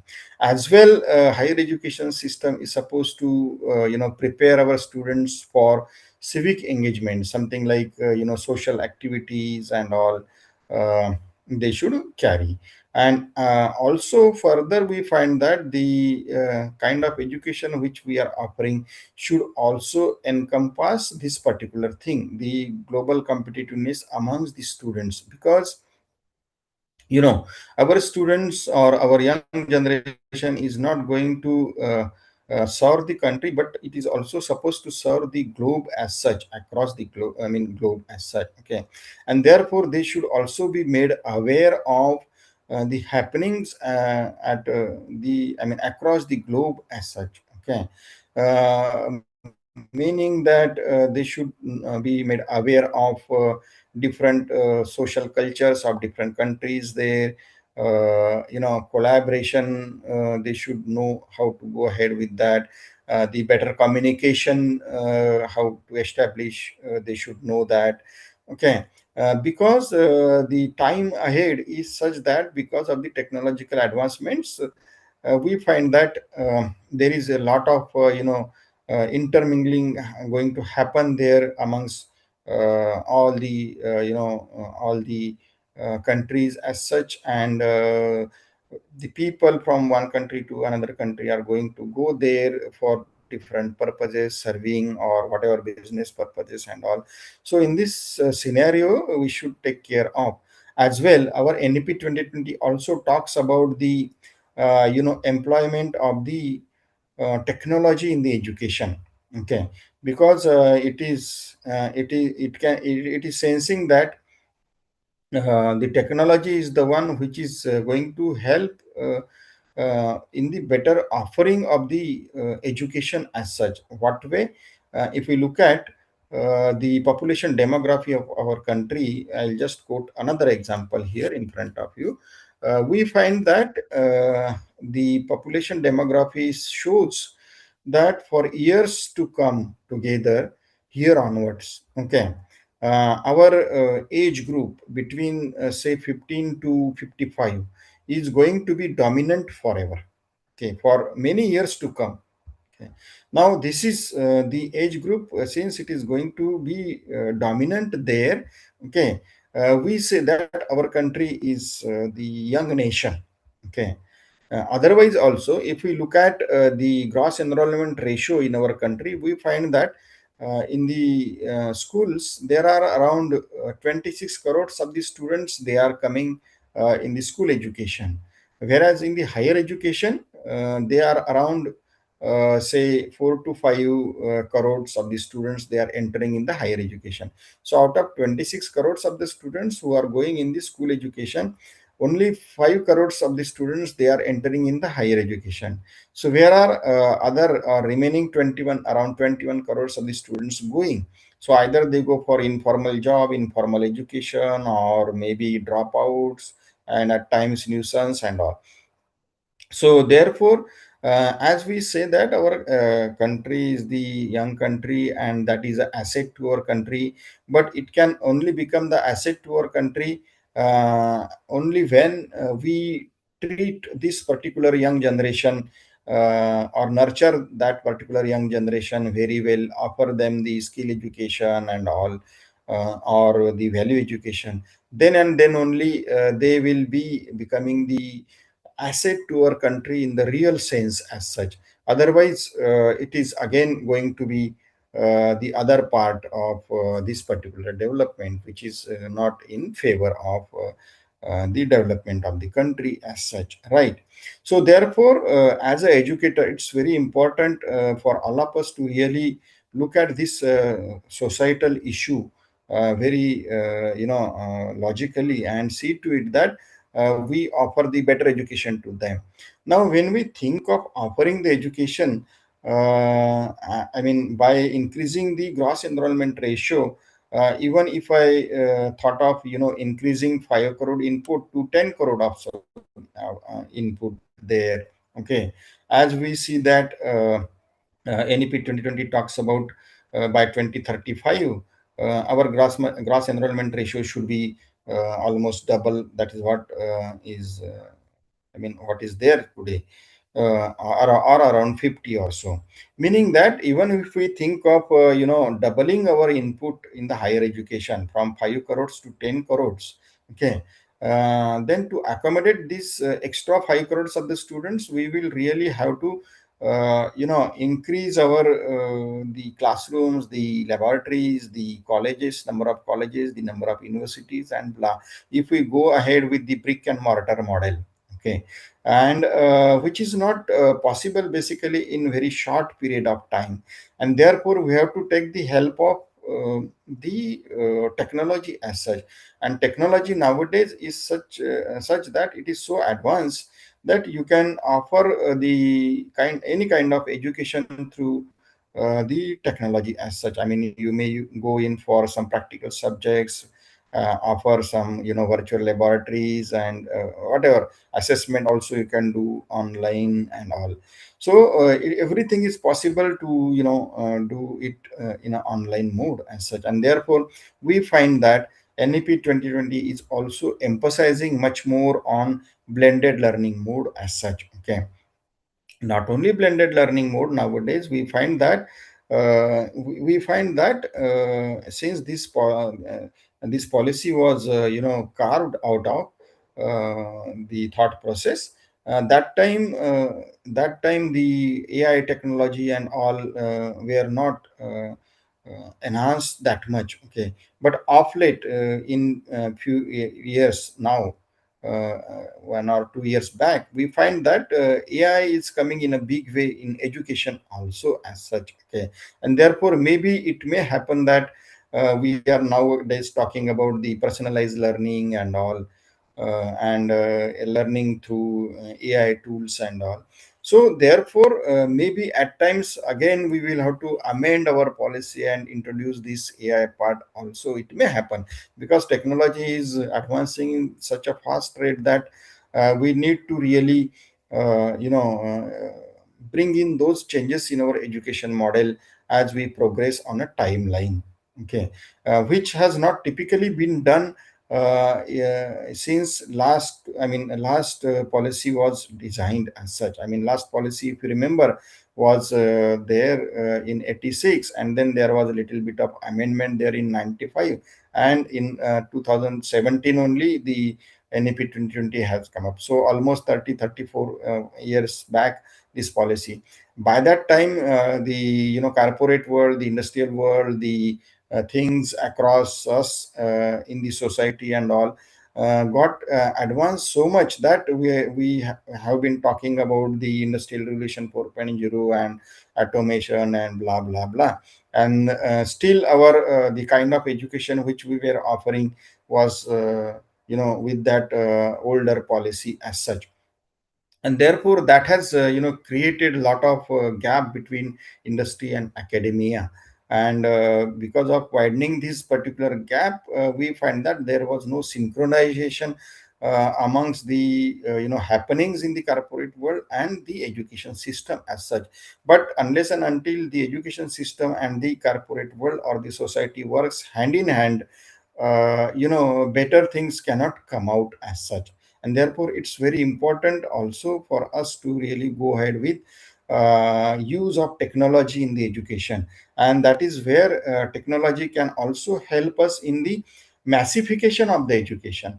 I mean, you can go ahead with the mass education with the help of the technology as such, which is very important, because so much of population is without getting educated, is really a problem for our country. And unless and until we adapt to the technology, we cannot reach to each and every component of the society which is getting educated. I mean, the part of the society who are due for their education as such. Okay, therefore, dear all participants, further, the NEP 2020 also talks about our students should never be uh, have that disadvantage key if they want to get transferred to some foreign universities, or some foreign university students wants to come, then we have to have the kind of the standard matching of our education. And therefore NEP 2020 also talks about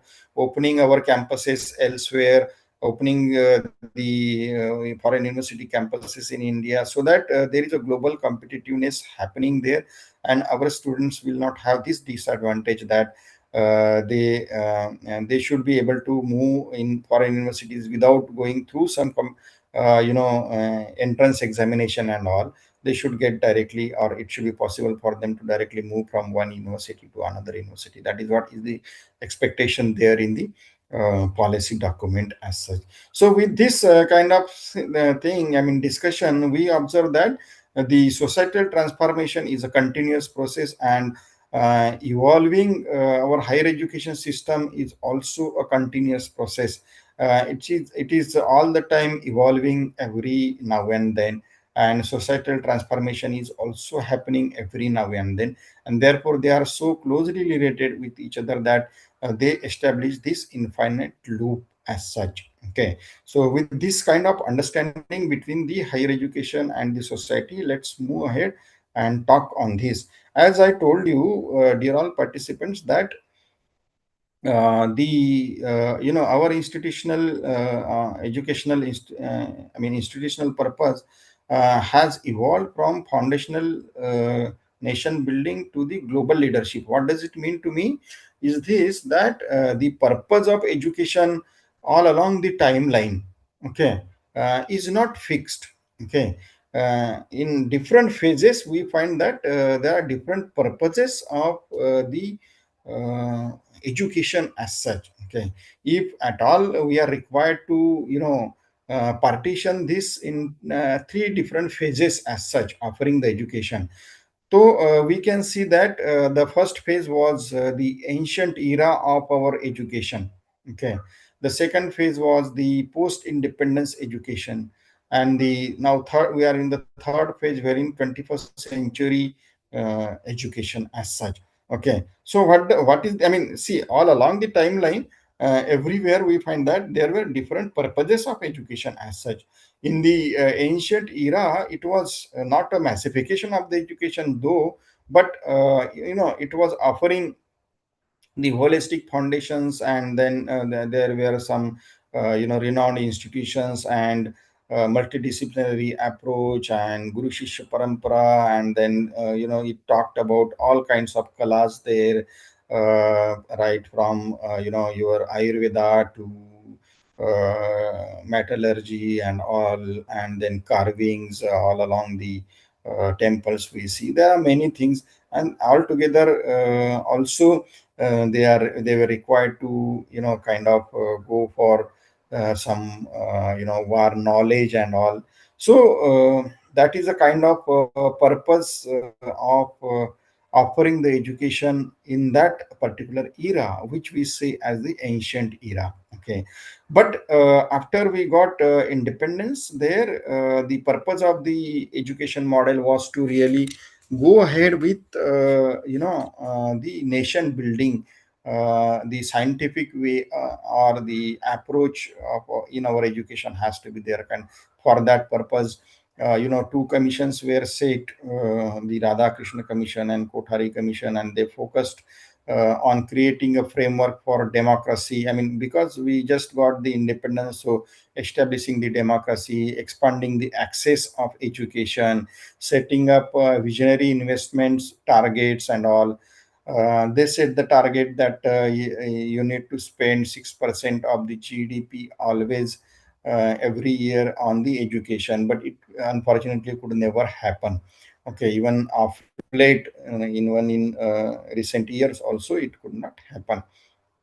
Okay, so that was altogether a different era, a different phase of education. And then nowadays we are talking about the 21st century, or the education 4.0 nowadays. Okay, so here it means that it is a kind of re-engineering the system to align with some UN SDGs, okay, Sustainable Development Goals, and the goal 4 is offering the kind of quality education as such, okay.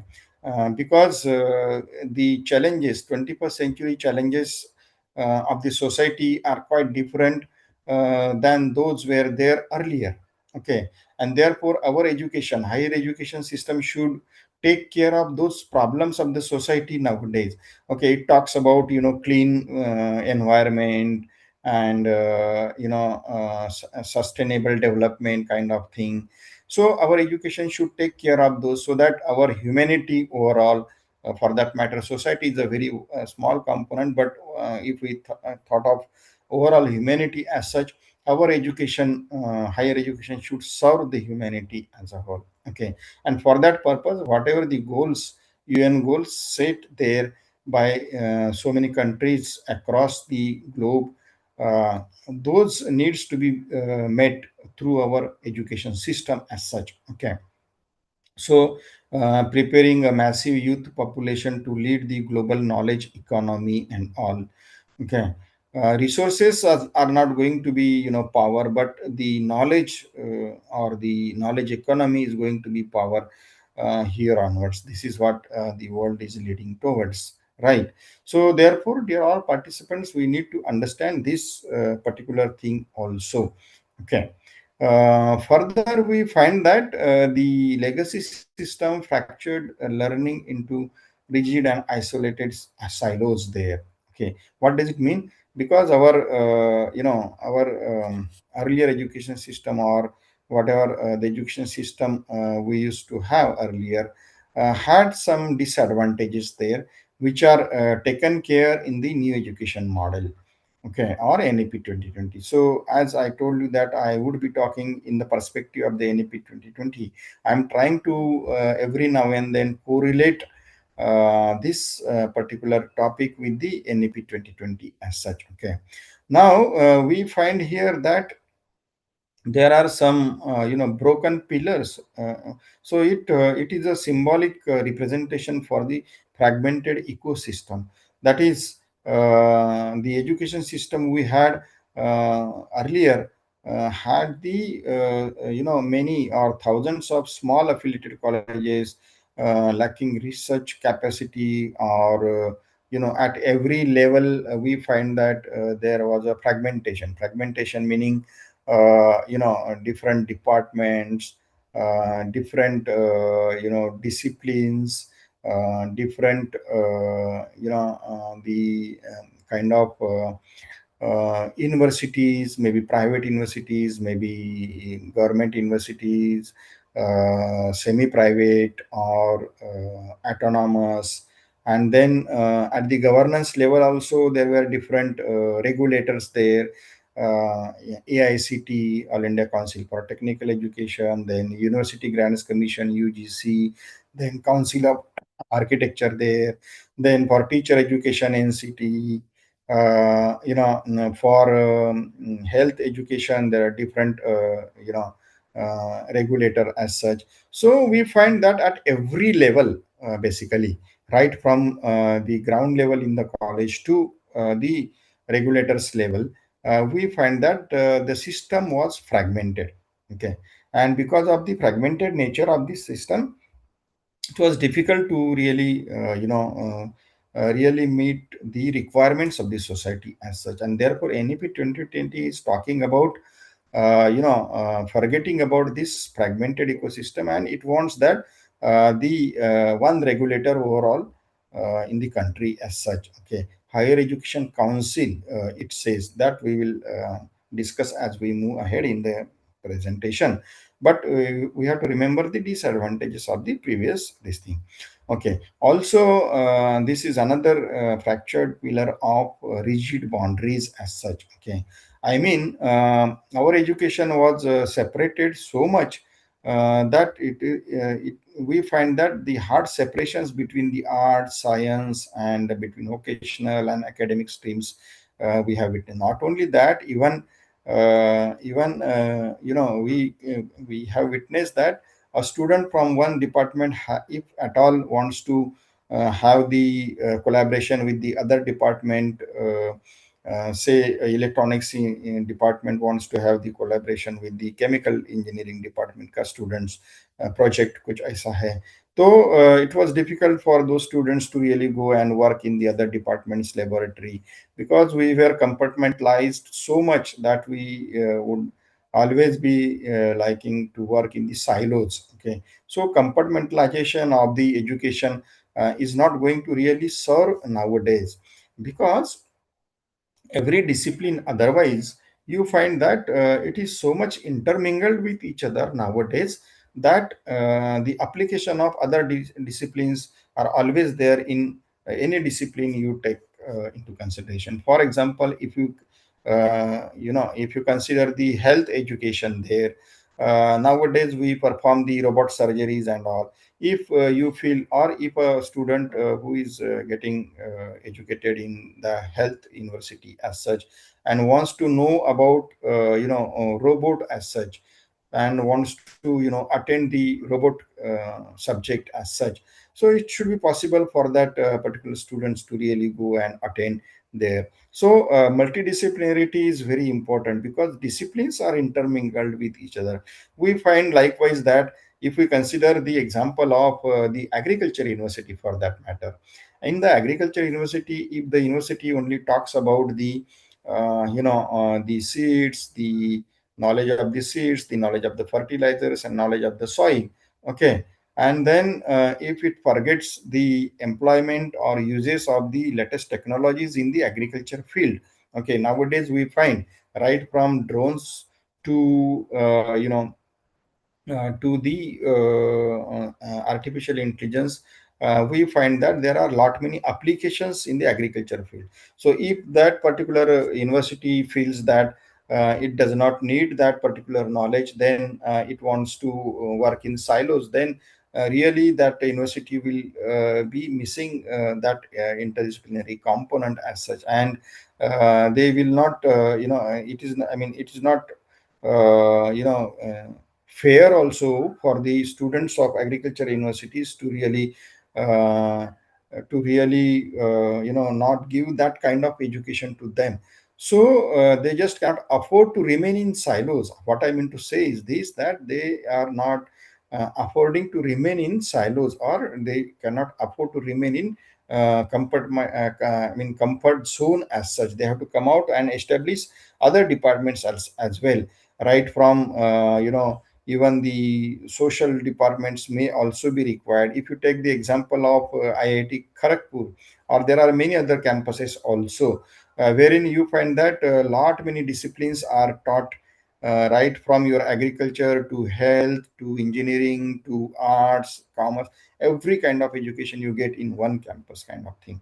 Okay, so this is what we have to really go ahead with a multidisciplinarity in approach. Otherwise also we find that if a person with the commerce background wants to develop the say for example the balance sheet. Okay, now he or she wants to make use of some software tools there, or wants to have the knowledge of the computer, then it should be possible for those students to really go ahead with that kind of offering the subject in that sense. Okay, likewise, art students also or sociology and all law students also required to go for knowledge about the other disciplines as such. And therefore NEP 2020 is also emphasizing much more on this kind of education, the multidisciplinarity in the campuses as such. Okay, and as we see that in this particular document, NEP 2020, it is seen that it is much more student centric. Okay, and there is a lot of flexibility given for their educational path as such. Okay, they may shift from say traditional education to vocational education, or from vocational education to traditional, or from both to the industry, or from industry to the both, and all. So it is a kind of 360-degree freedom given to the students, and that provision is made through a very innovative idea in NEP 2020, which is discussed. and might be you also know it about the academic bank of credit. Okay, so there are many provisions made there in the NEP 2020, and it allows you to really move from one discipline to another discipline as and when you feel so. Okay, so a lot of flexibility is has to be there in offering the higher education as such, and this is the need of the time, so to say. Okay, also we find that the another fractured pillar is about the rote pedagogy. Okay, meaning that we used to give heavy emphasis on summative exams and memorization rather than cognitive skills and learning outcomes, because NEP 2020 is talking about the quality education. Now, if at all you want to offer the quality education, what does it mean to us is that whatever the students they are learning, they should be able to perform based on that knowledge. Okay, they should be able to apply that knowledge somewhere, and therefore NEP 2020 is talking about the kind of outcome based education. Okay, OBE education, what we say, and for which we are required to define the COs, POs, PUs, and all of our subjects, so that we can we can quantify the credits which they are earning after passing out that particular examination.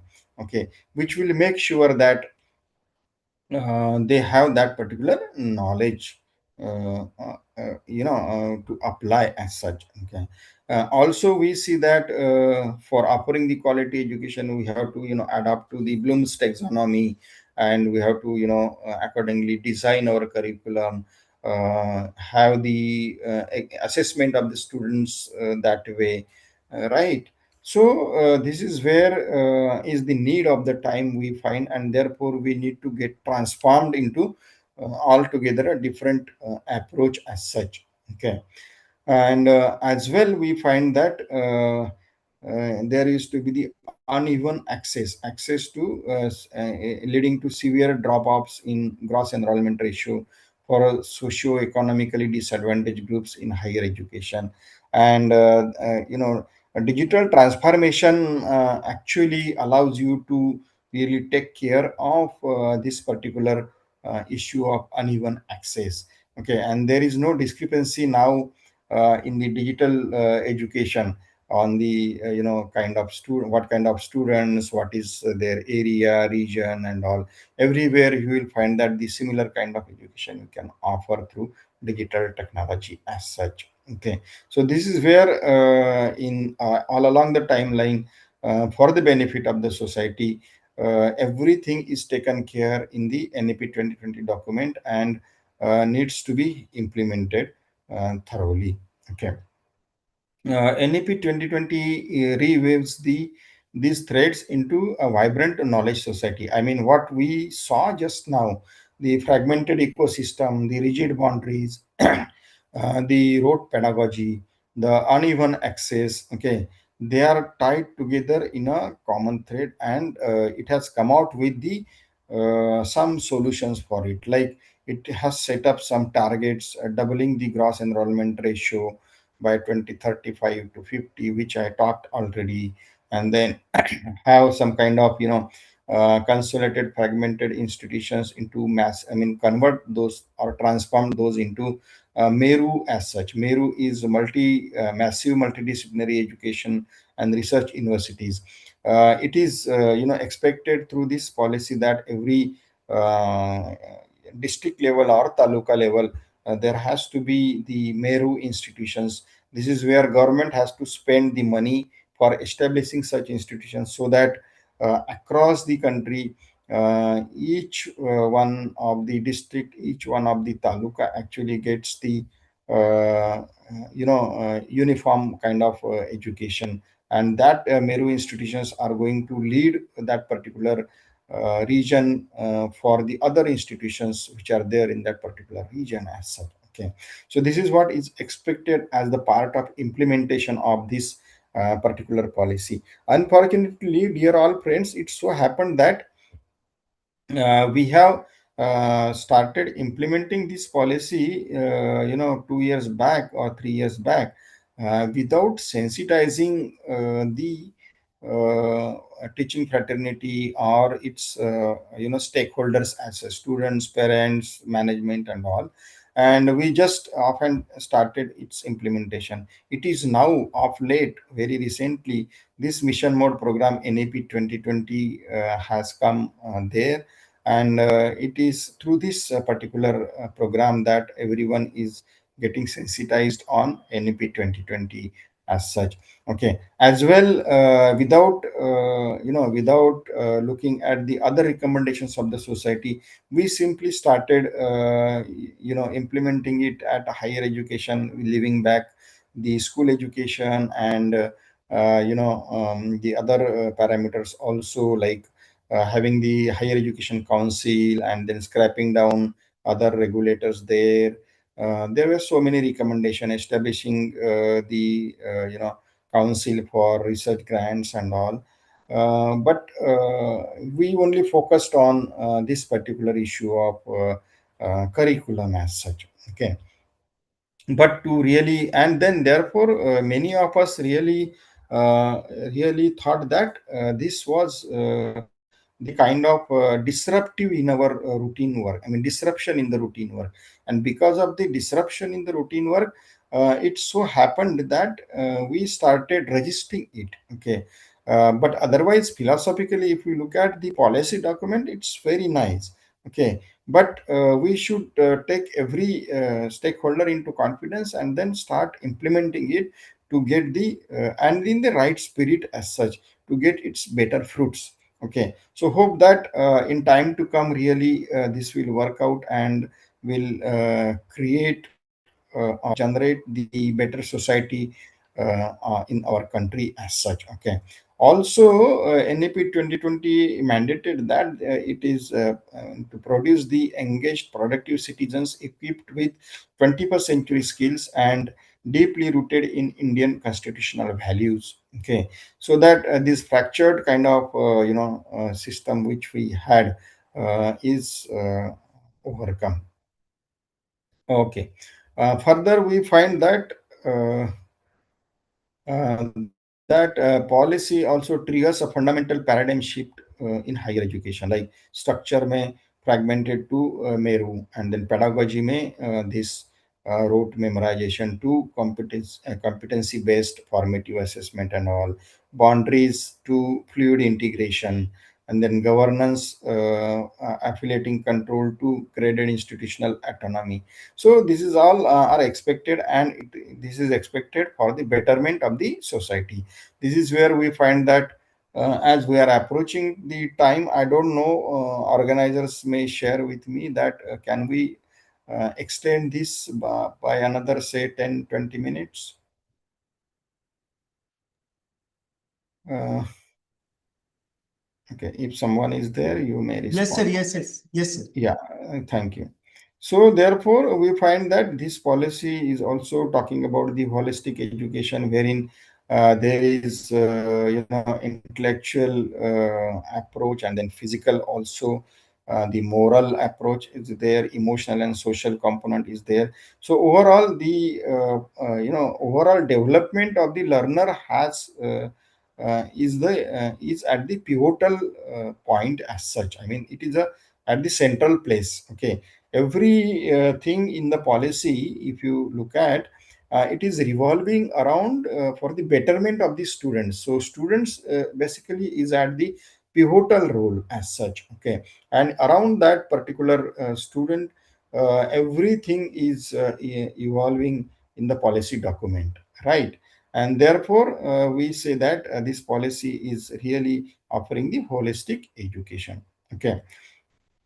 Further, as you all know this thing that there is a, I mean, academic bank of credit, and allows you to really go for this kind of approach. I mean, it allows you to really go for the pause in your education journey. It's not the exit. Mind well, many people mistaken it by exit, मतलब आप first year के बाद में चले गए बाहर या second year के बाद में तो आपने एग्जिट कर लिया. It is not the exit. It is basically the pause in your education system because of or due to some reasons.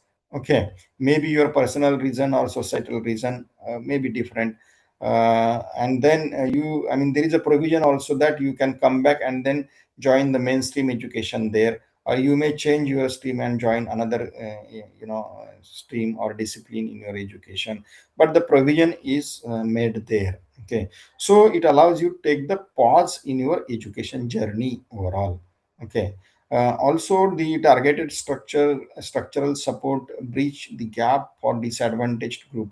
Socio-economically disadvantaged group, and then gender inclusion. We find that you can meet these there through this kind of approach, the linguistic access and the WANG supports through our higher educational institutions. It's always possible.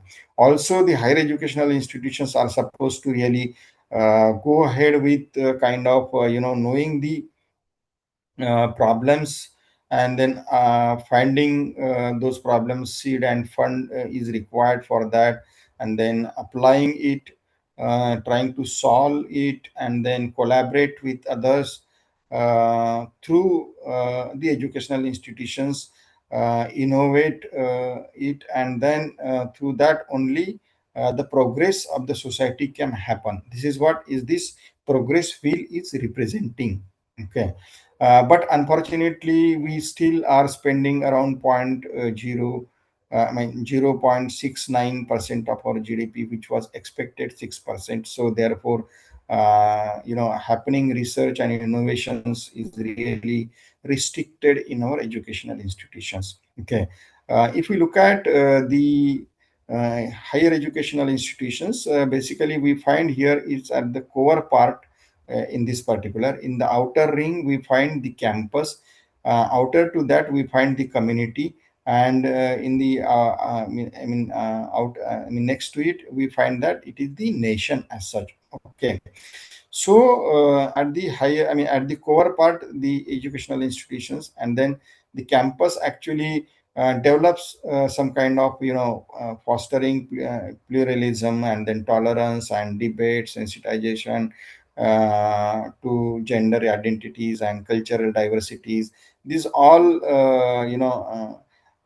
things are dealt there in the campuses. In community, the service learning programs or integrating academic coursework with local volunteering and all. So this is where we find the community as such.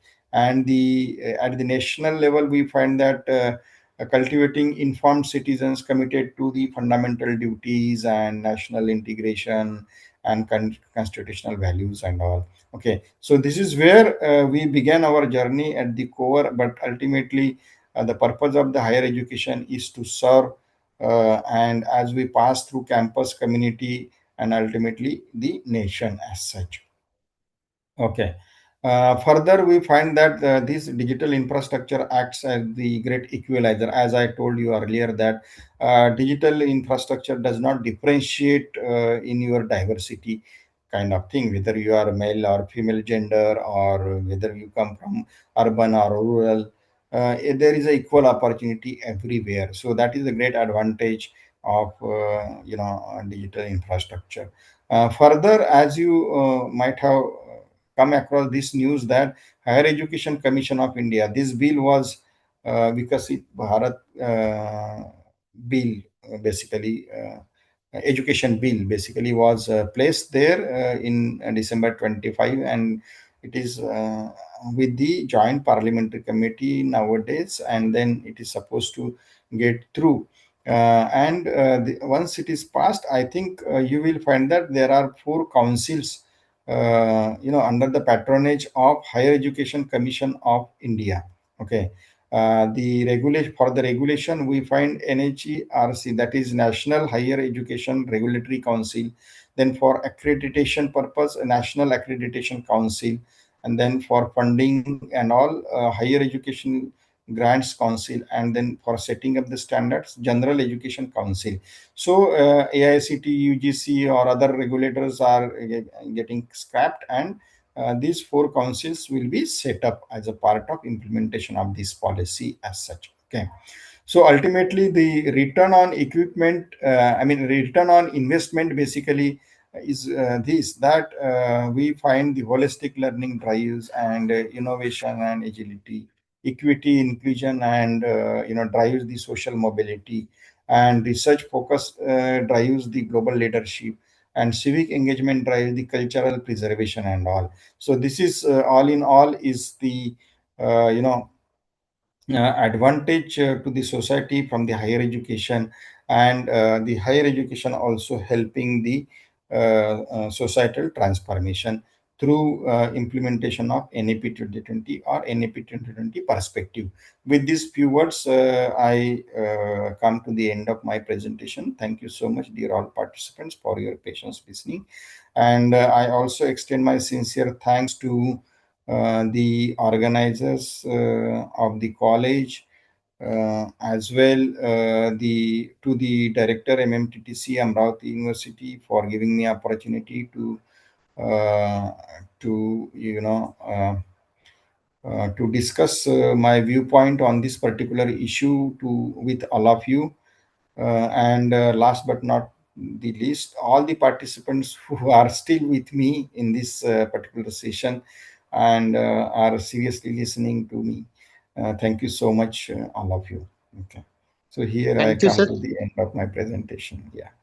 Thank you, sir. Thank you so much for such a Mm. wonderful session. During your 90-minute session, you have elaborately explained what are the expectations of the higher education in the today's era, in the different manner with the Yeah. regulation, and what are the meaning of the societies and Yeah. expectation of the societies from our HEI. Participants, will take couple of questions. If you have any Yes, questions, or sure.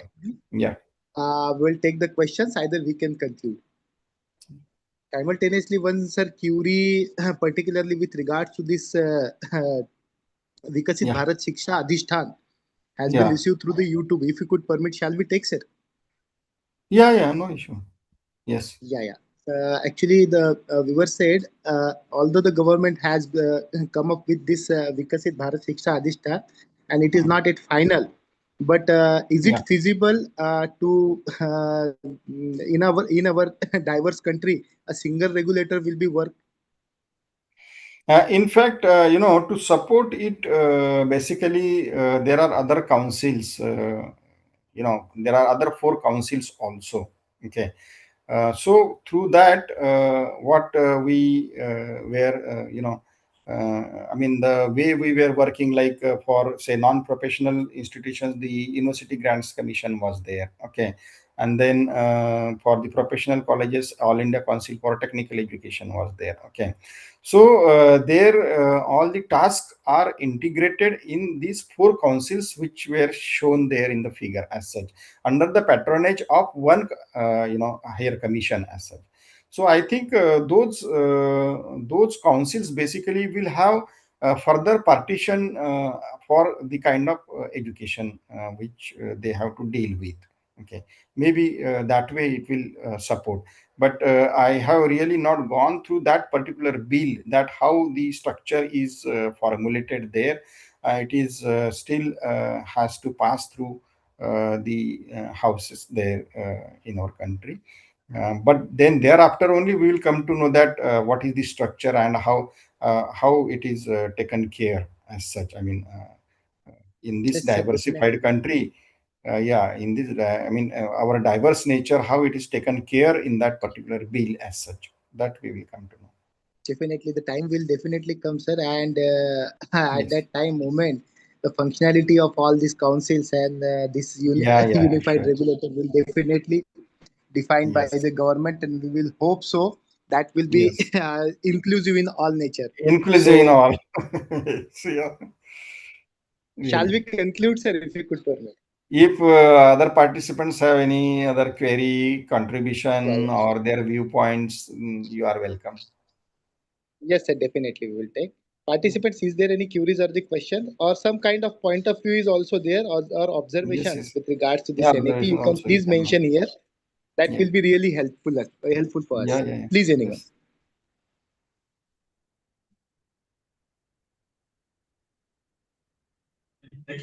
No question, sir. Thank you very much. thank you so much, sir.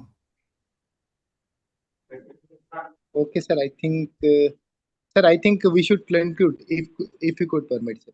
Yes, sir. Yes, yes.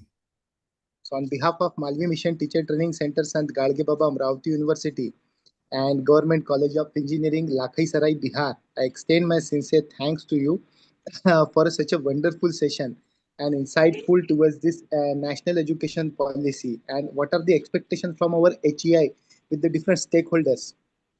Yeah. And you have really elaborated the concept of this NEP, what expected from our HEIs as well as our society, and what are the expectation of society from us. We are really thankful to you, sir, for such a wonderful and insightful session. You have elaborated our concept towards the our role of higher education society as well as the faculty. I once again extend my sincere thanks to you for your precious time and thought-provoking session here. And with the kind consent of Professor Dethe, sir, I would like to declare that today's session will be over here. Yeah, Thank you thank so you much, so sir. much, sir. Yeah, for giving me an opportunity to share my viewpoints on this.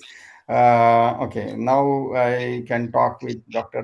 Vijay Patil, sir. As the session is over, you may stop the recording as such, because we know each other. So I think that, yeah, Vishal Yeah, Patil, sir. Yeah, definitely, sir, definitely. yeah. Thank you Stop. Okay. ठीक आहे sir, या thank you एखाद्या वेळेस भेटूया आपण. हो हो हो हा हो सर हो ओके हो ओके थँक्यू चला, thank you bye bye bye. I am living.